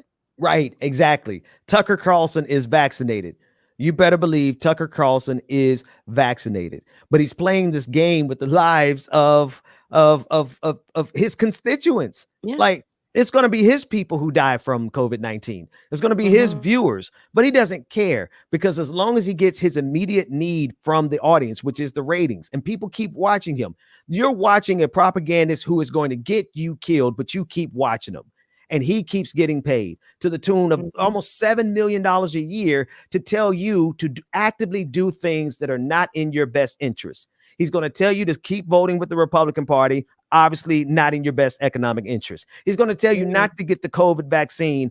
Please, that is not in your best interest. He's going to tell you not to wear a mask. And he's leading you down a path where everything he tells you is going to get you destroyed, get you killed, but y'all still listen to him. You still make him the #1 rated show in television. So, you know, if people die, Rebecca, I don't know what to say. If people die, they die. And I mean, at the end of the day, that's how Tucker Carlson is going to view it. Yeah. If you die, you die. I know I told you something. If your friend jump off a cliff, you're going to jump off. I didn't say I was your friend now. You know, I was just telling you guys what an American is supposed to act like. Right. I mean, I'm safe in my home. I'm safe vaccinated with my vaccinations. I'm safe when it comes to my finances. But you... I guarantee you, Rebecca, every person in his studio has on a mask. I guarantee you everybody in Tucker Carlson's studio is vaccinated. I guarantee you every member of Tucker Carlson's family is vaccinated, but he doesn't want you to get vaccinated. Y'all keep being the useful idiots for these reactionary billionaires and millionaires and propagandists, and you're going to end up in the grave because you listen to them while they're still there, healthy, vaccinated, safe, and living their best life. And then they get on here and be like, why do you guys vaccinate yourselves? Let's start a coup. Let's run up the steps of the Capitol. Did you see Tucker Carlson at the Capitol? No, I didn't. He was there. No, he wasn't there. But he told everybody to go ahead and be terrorists. It's fine. Yeah. Did you see him at any of the street rallies for Donald Trump? Nope. Because he's at home. But Donald Trump, he's living his elitist go-to. He is living his metropolitan, elitist, bourgeois, top of the skyscraper in Manhattan, eating caviar life. But you think you got something in common with Tucker Carlson, and you live on the south side of West Virginia. Get the hell out of here. Get out of here. Please get out of here. And he's gonna do another one tonight. And that something that is, he's gonna keep doing them. All we see is Tucker Carlson saying the same things over and over in a different way. And he's 2 shows in now, right? He got 2 shows. The money has doubled. You guys have, you guys being Americans have followed him. Yeah, it's crazy, right? And you guys have doubled his income. The pandemic, his stance on the pandemic, his stance on the terrorist, the Donald Trump clan. Rebecca, his stance on that has doubled his finances. Go ahead. You hitting on something there, because they reward, this whole system is built on a system of the worst in America, in human society. We are built off of greed. America runs off of greed. Capitalism runs off of greed. Fox News runs off of greed. We reward the very worst in humanity. You just said that they have given Tucker Carlson 2 shows now. The person who is telling them everything that they need to die. The person is telling them don't get a vaccine. The person who's telling them don't wear a mask. All the things that they have rewarded their own death sentence. It's like paying your own assassin to come and kill you by surprise. Exactly. That's what you guys are doing. You are paying Tucker Carlson to kill you all. You all fear the white replacement theory. You all fear the death and the demise of your demographic. But listening to Tucker Carlson going to get you killed quicker. And y'all gave him 2 shows. Ain't that something? Ain't that all right? Let's talk about that. No, let me back off of that joke. That was about to be a little too edgy. Let's talk about Candace Owens. It's Thursday. We can't be edgy on. We can be edgy tomorrow. Tomorrow, Friday. Party. Let's look at. Speaking of segregation, everything is segregation to conservatives except for segregation and actual racism. Here is Candace Owens describing segregation as something that Candace Owens, let's listen. Brandeis University Assistant Dean Kate Slater, who is white, went on an Instagram screed writing, yes, all white people are racist, and that all white people have been conditioned in society where one's racial identity determines life experiences, outcomes, and whiteness is the norm and the default. That includes me. Well, she was quick to clarify, however, that she doesn't hate white people, just whiteness. We need to tell the truth. The left right now is segregationist. We need to start saying that over and over again. They are the party of segregation. That is what they are calling for. They are obsessed with race. They want your children to know that they are either oppressed or they are privileged. And by the way, could you imagine what it is like for me, who has a biracial child, who is being told that your child is going to be literally taught in the school system that they are either half oppressed or half privileged? They talk about what's happening inside the school systems. Everybody cares about their children. They understand what's going on. This pick your gender, the transgender that is going on. And most importantly and most potently, telling children that they need to see race everywhere. At the same time, you are not telling them to focus on hard academics. We're not teaching engineering and math anymore. We're teaching critical race theory. And that is because what they want to do is to water down the education system to produce dumber kids, because dumber kids means that you can almost guarantee that they're going to become servants to the government. They will end up on welfare because they have no practical skills. Wait a minute. Did she say dumb? Did Candace Owens just talk about dumb on Fox News? The network that literally has a paper trail, a blood trail of people who died because they listened to Fox News, that kind of dumb. Go ahead, Rebecca. No, she did. I had nothing to say. I mean, cute hairstyle.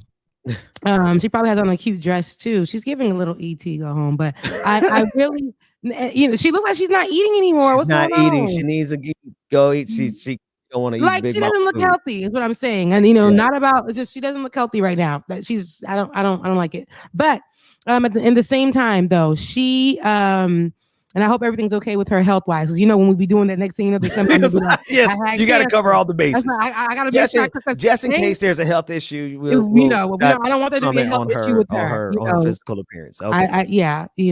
But at least you wrote it. At least you dialed it back. Yeah, you because showed some empathy. lately it's been that kind of thing. Next thing you know, we'd be like, "What's wrong with that person?" And boom, they have like gone. staged something. God Yeah. forbid that happens with her, though. I Yes. mean, whatever. But she just looks. No, we'll be something kind. off. We'll be kind. But You got it.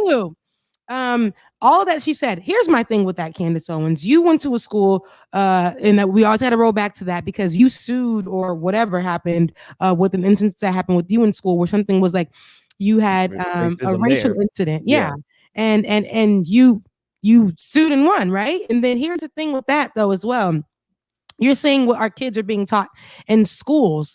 What our kids were being taught in schools the whole time though was just a one-sided story about everything, and it was racist. It was that white people did every single thing, and that we black people came here and were happy to be slaves, to come here and have a life, and that the Native Americans were happy getting genocided to be bipartisan. Right, with the white folks, the colonizers. Hey, Rebecca, I don't mean to interrupt your flow, but you know, bipartisan for you is diversity and inclusion, right? That's exactly what it is now. Yeah, thank you, Ben. It definitely is. You know, I can't stand near one of them. Okay, and that bipartisan then roll back around. I'm tired of it. And this is what we're looking at right now. Like black and white person here, and it's bipartisan looking for them to be on there, and for her as a black woman to be discussing race in schools, education, because that's one of the hot topics right now, and how we should not be discussing true black history, true history that has black people at the forefront of inventions, that have black people at the forefront of anything that's good. You know, and it's not right for us to speak that way. But honey, sweetie, it's not only about that. When we're learning about math, it could be racist. When we're learning about science, it could be racist. When we're in our dance class, it could be racist.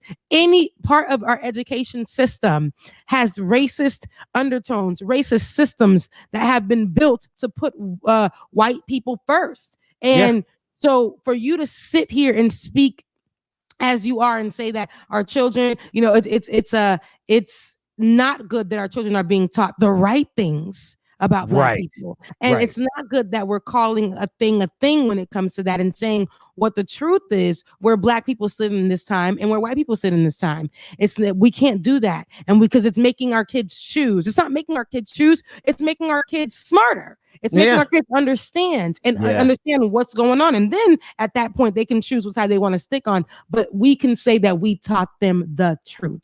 That's what matters. Because being taught that Christopher Columbus was a good man who founded places that he did not found.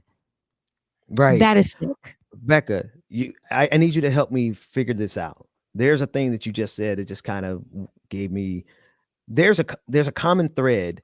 There's a reason. There's something that bothers you, Rebecca Azor, that intersects all these things. And I think we could discover it.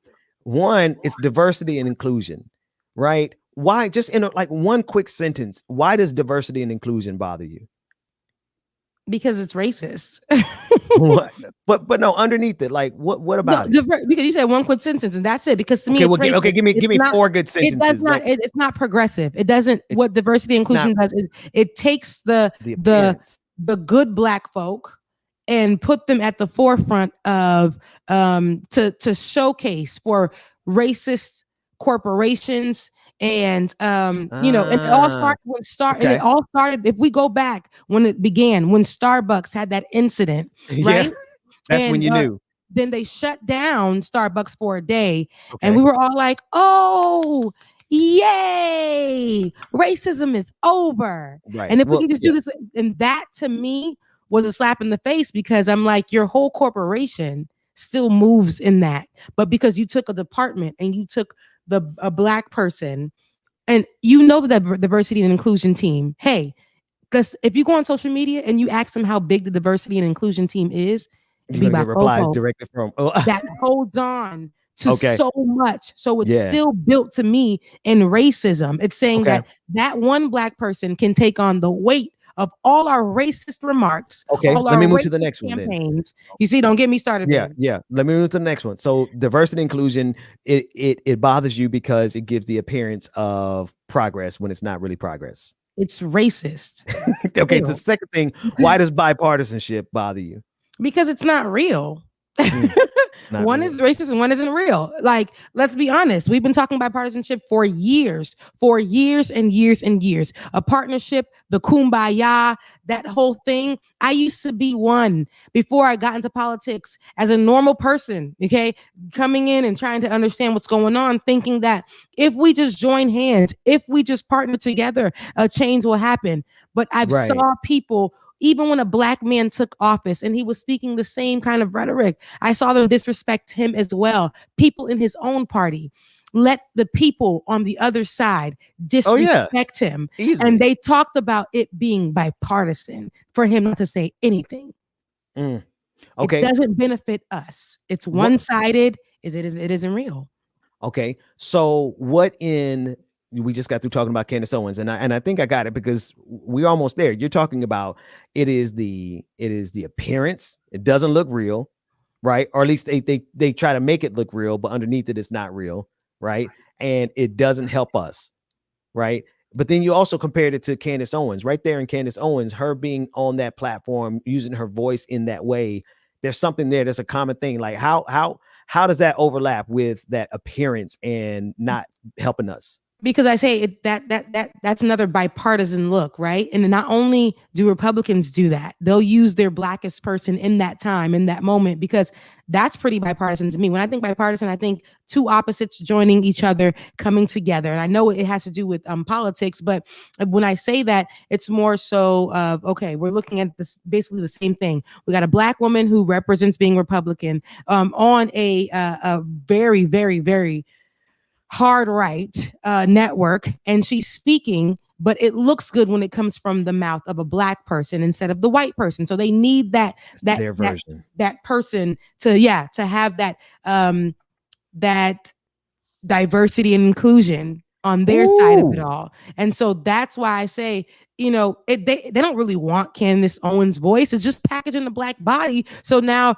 they're black people who are conservatives can say they have something to go with. And they can also say, I didn't say that, but it came from a black person. So if she feels that way, then you should too. Ooh. And you should know that this is not how we operate. We aren't racist because we have a black person who is a talking head for us. And that's what I seen when Joe Biden called on Kamala Harris out of her, I don't know where she's been hiding, but called on her to come and speak on black issues because she's black.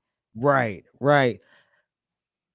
I think underneath all of those things, we have the same common problem, the same issue I got with Kirsten Sinema doing this, Joe Manchin doing this. I don't care who it is. All these people who are attempting to reach across the aisle and say that inherently by reaching across the aisle, they're doing something good. That's what Kirsten Sinema was saying in her video, that she did something good by reaching across the aisle. Pat me on the back. I did something good. Yep. Right. We spoke about racism and we put Kamala Harris up there. We did something good. Right. But at the end of the day, if what comes out of your partnership in your appearance and you being out there and being out in front and look at this symbolism, look at this representation, if the results don't benefit the people, then were you a bipartisan person or were you a traitor?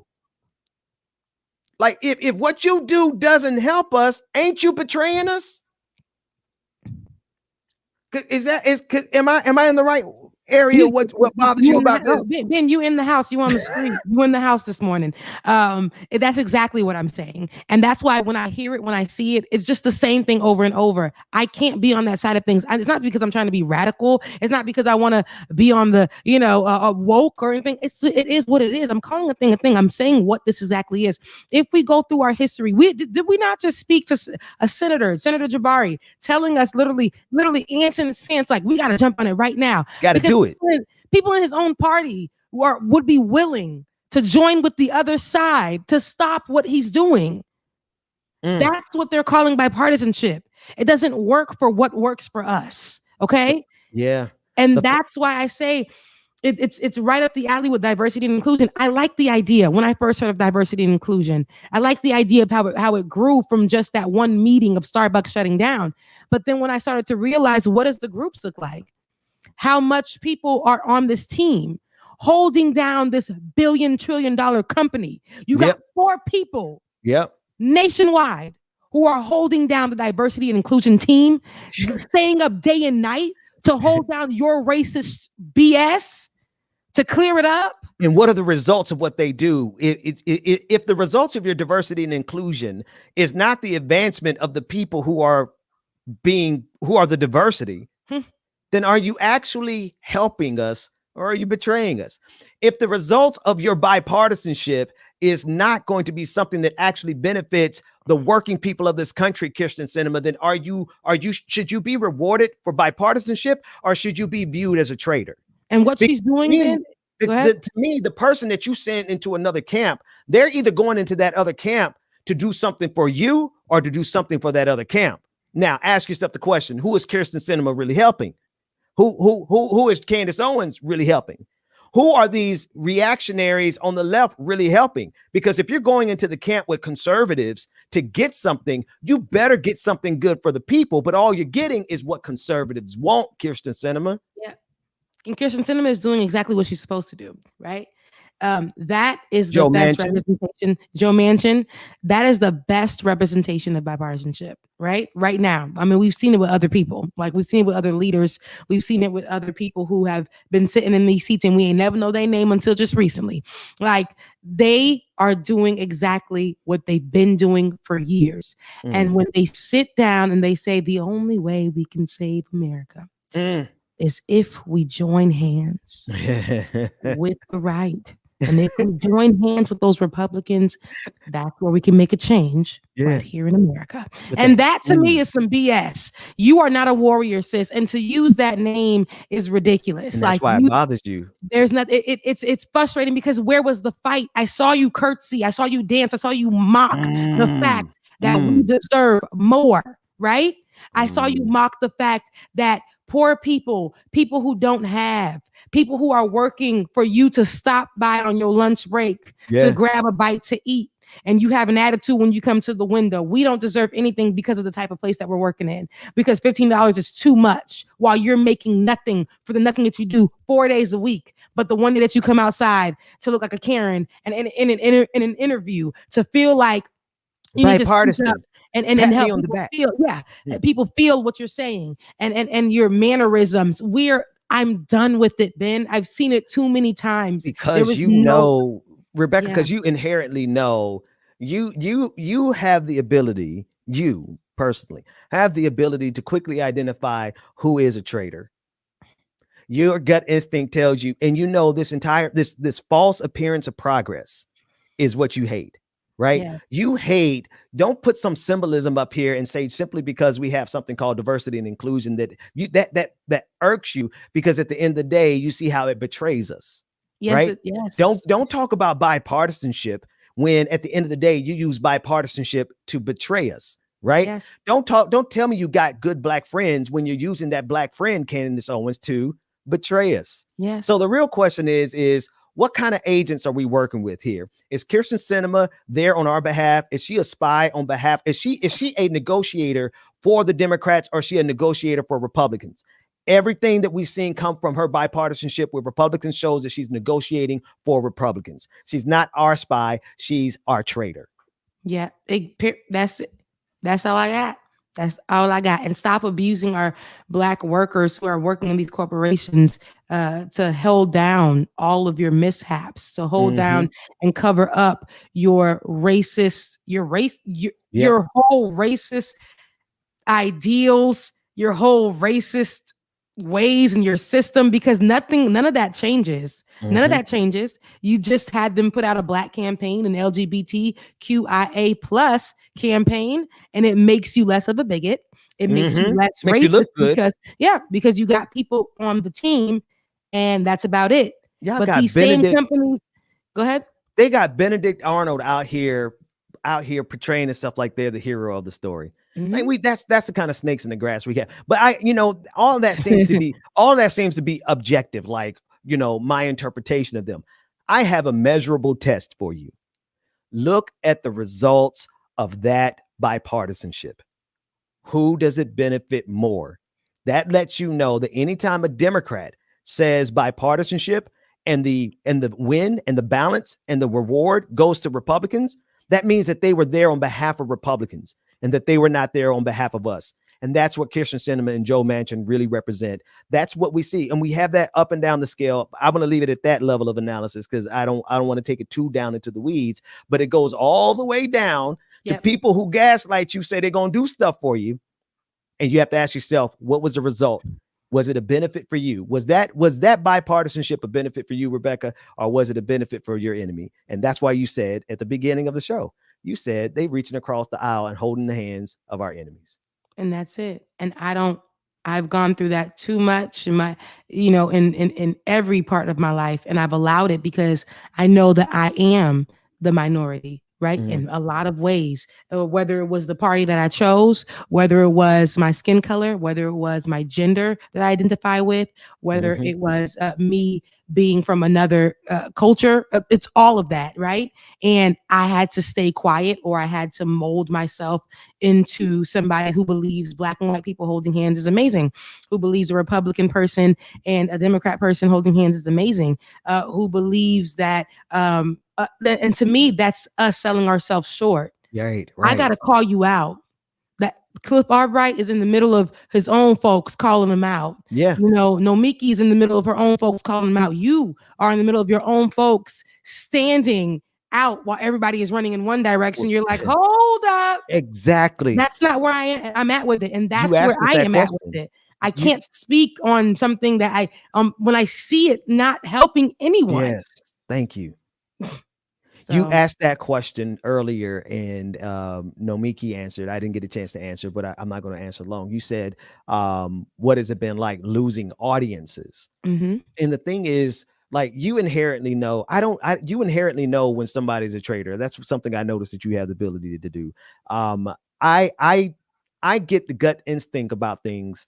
And because I process the logic as quickly as I can, and I come to a quick conclusion. And when the thing that I don't miss on, the thing that I do not miss on is someone who's operating in bad faith. And when we find people who are operating in bad faith, they're going to gaslight us. They are going to distort the truth. They're going to use propaganda. They're going to do all these things, but they're going to do it while telling you we're here to help you. Yes. And you know what? I've seen those type of people pop up, not only in the Democratic Party, but also in the far left. Yes. And when I see it, it's like, I say what I got to say. I mean what I have to say. I've said it. I don't even have to repeat it. But you know what?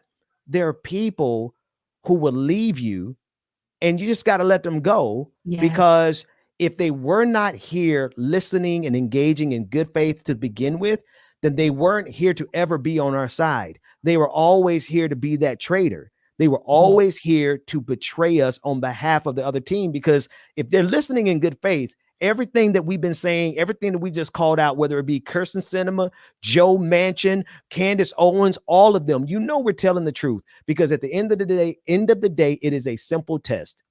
Who gets the reward from that connection? Yeah. If it's our enemy, then that person who's smiling in our face and saying that they're here to unify us, no, they're not there to help us. They're there to help our enemies. Yep. And once you realize that, and once you walk in that kind of mindset, a lot of things start to change for you. And you said that something sounds personal for you, Rebecca. Sound like there's some relationship analogs there too. But Ben, I was just about to say, Ben, I'm like, well, you getting a little like, who he been cutting off folks, y'all. Stop playing with him. Family, friends, family, good. Family. The way Ben was just saying, he was just like, I've been there, done it. I ain't playing everybody on the top of the block. Look, the people I cut off are once I realize somebody is engaging in me and with me in bad faith. When I realize that you never had any intention, Democratic Party, Republican Party, America, when it comes to black people, you've shown that you never really had any intention to do something for us in the first place. Now, we've been patient and we saved the country from Donald Trump. We did that. But at the end of the day, if you are not there benefiting our community, then we have to ask ourselves the question, what kind of relationship are we in with the Democratic Party? Well, Ben, if y'all are not willing to break this filibuster in order to get HR 1 passed, then you're not even there on behalf of the people who put you there. So we gotta govern ourselves accordingly, Rebecca. We got to govern ourselves accordingly. But everything that you said, I was going to say, like, you know, we have to govern ourselves accordingly. But you made really great points, which we need to use not only in how we move with our political parties, but even in our workspaces. I think you should run in that same energy, and even in your relationships. Ben, you want to put me out? Even in your relationships, I believe that you should walk in that same energy, because once you identify that this thing that they said that they were going to do in this program, or this way that they said they were going to work with, and is gonna happen, and it doesn't, you need to look at it for what it is, sis, and walk away, bro. If it ain't good, if she ain't good, if he ain't good, if they ain't good, walk away from it, because it's toxic. I really thought that a certain type of party and just representing with that party was going to be good for me. But when I saw no changes happening, it was eating me up inside. It was messing with my mental. It was messing me up. I felt like nothing that I say, nothing that I do was working. So me taking myself out of the equation and looking at it from the outside, it was like, you know what? I'm just going to be my own person, my own voice. I want me to and handle business like I should, and let my mental health, because I know that I may not be able to change the world, but I could change the neighborhood from where my mama's from in Haiti. I could do that. I may not be able to change the world, but the way that they're going to treat me in my apartment complex, the next Black person will be protected when they move here. You know, there's little things that you can do, because if I walk and be worried about this general stuff that ain't that I need to worry about what is affecting us, Black folks. Who's the voice for y'all right now? Come on, the White House. Who? Come on. Who? No. Who is the real voice for us? Like there are a couple there, but you got to make sure you identify who your real ally is. Like, not the ones really there. I'm talking to Black Cadillac folks commercials. And no offense to the ones that get endorsements. I'm all about luxury living and about your work. I'm really about that. Like I believe that everybody should be getting paid for their work, whatever it is. And if you make money, live luxury. It's fine. It's great. You came off the top rope with that one. Rebecca. Yeah, you know, and I have no issues with those people in that thing, but just to see activism turning into how it's turning into right now, it's crazy. It's like the celebrity-ness that's attached to it. And I know you can't escape it, because we got people who put Gorilla Glue in their hair that we make celebrities. I get it. I see it. I understand. You got to get your bag. Yeah, you got to get your bag. And I'm all about getting the bag, but sometimes we lose sight of what our fight is for. Well, that Christian cinema comes in front of you. No, I want to keep it on the Black for a second, because then that is how we can evaluate who we are. See, if you want to ask yourself who you really are to a movement, ask yourself who's getting the most benefit from your relationship, from your bipartisanship. If you out there representing Black folks, we'll talk about progressive another time. White folks don't chime in on this part. This is just for us. If you out there representing Black folks, you got to look at your ledger and say, who is getting the most benefit from me being out here? Is it the people I'm out here representing? Is it Black America? Or is it the people I'm out here making my money from? And you got to make your money. Make your money. But who's getting the benefit? Are your bosses getting the benefit, or the Black community getting the benefit? Yeah. All right. That said, same thing. We made it to 10:30. I got to go to work. Yeah, it's the same thing across the board. Put that level analysis from the White House all the way down to your relationship. It's a universal. Are they in there for you? Are they in there for somebody else or for themselves? Shout out to all of our newest patrons. We're out of time. We did not break it over to the after party, because I want you to do this right here. I need you to do me a personal favor. I don't care if you're watching on Twitch, Twitter, YouTube, or Facebook. I need you to go to the YouTube page for Like It or Not and subscribe to Like It or Not on YouTube. It doesn't cost you a dime. I need you to do it. David is dropping the link across all the platforms. We kept the show open to the public today. I need everyone who listens by podcast, take an extra minute and go over to subscribe to the Like It or Not YouTube page. We need that page to hit 1,000 subscribers so we can cut on all the monetization tools there, so that we can continue to stream over there. We will move gradually over to that YouTube page only, and we want you to be sure to be there to get these subscriptions. We're going to wait for James to come back. To everyone who was a patron yesterday, James is the master of the patron party. He is going to list all the patrons when he gets here tomorrow. We'll have a combined list. Saturday night is my birthday party. I expect you all to be in the place. It's free. Zoom, come and just dance with us. And that's all I got, Rebecca. What do you have? That is all I got. I mean, we said what we said. I hope that you guys got something out of it. I hope we made you laugh. I hope we made you feel good. I hope we made you think. And we had our amazing guest. Shout out to Senator Jabari and as well as Nomiki. Thank you guys for coming on to the show today. And tune in tomorrow. It's Thursday. I hope that you guys do something good for yourself. Liu Kang, I be seeing you in your little garden or whatever. It's real cute. Thank you for watching us in there. Good energy. So I hope that you guys have a good day. And I am out of here. We'll see you tomorrow. David, Love take you us guys. out of here. Mean it. Wait. Hold on. Wait a minute. We forgot about James. Look, my camera's off, Your but camera went off. James at the beach. This is James at the beach in real time, y'all. Give some love. Put some love out there for James, For DJ James. Exclusive in the chat rooms. We'll see you Love tomorrow, y'all. everybody. Take care. Bye.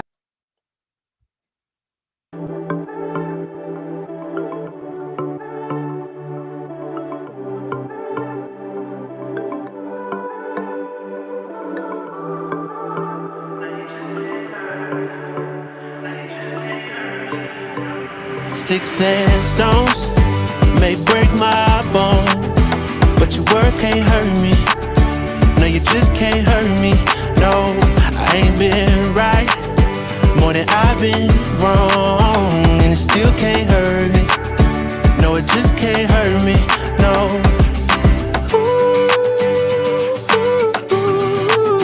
No, you just can't hurt me. No, you just can't hurt me, no, no, no. I know it's hard to be polite, and it's easy being petty. My mama used to tell me, gotta use you when he ready. Man, it's crazy how my brother said it could've been my cell. It's either prison or a grave, that's what everybody tell me. Man, life ain't a beach, it's a female dog. I'm staying 10 toes down, though I still might fall. Oh yeah, now I done came through, knocking pictures off you all. Cause loving people who persecute you, it's still a tough. So be a light up on my path and a lamp under my feet. I know my faith strong, but my flesh still kinda weak. When that victory be looking like the verge of defeat, and I feel that disrespect, help me turn my other cheek and say, sticks and stones may break my bone, but your words can't hurt me. No, you just can't hurt me. No, I ain't been right more than I've been wrong, and it still can't hurt me. No, it just can't hurt me. No.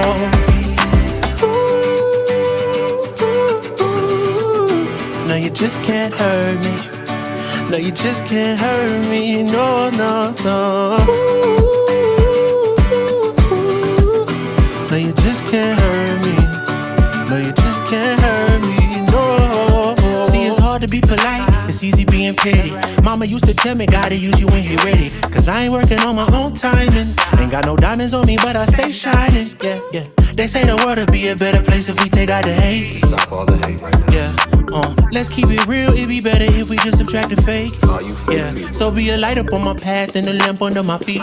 I know my faith strong, but my flesh still kinda weak. When that victory be looking like the verge of defeat, and I feel that disrespect, help me turn my other cheek and say, sticks and stones may break my bone, but your words can't hurt me. No, you just can't hurt me. No, I ain't been right more than I've been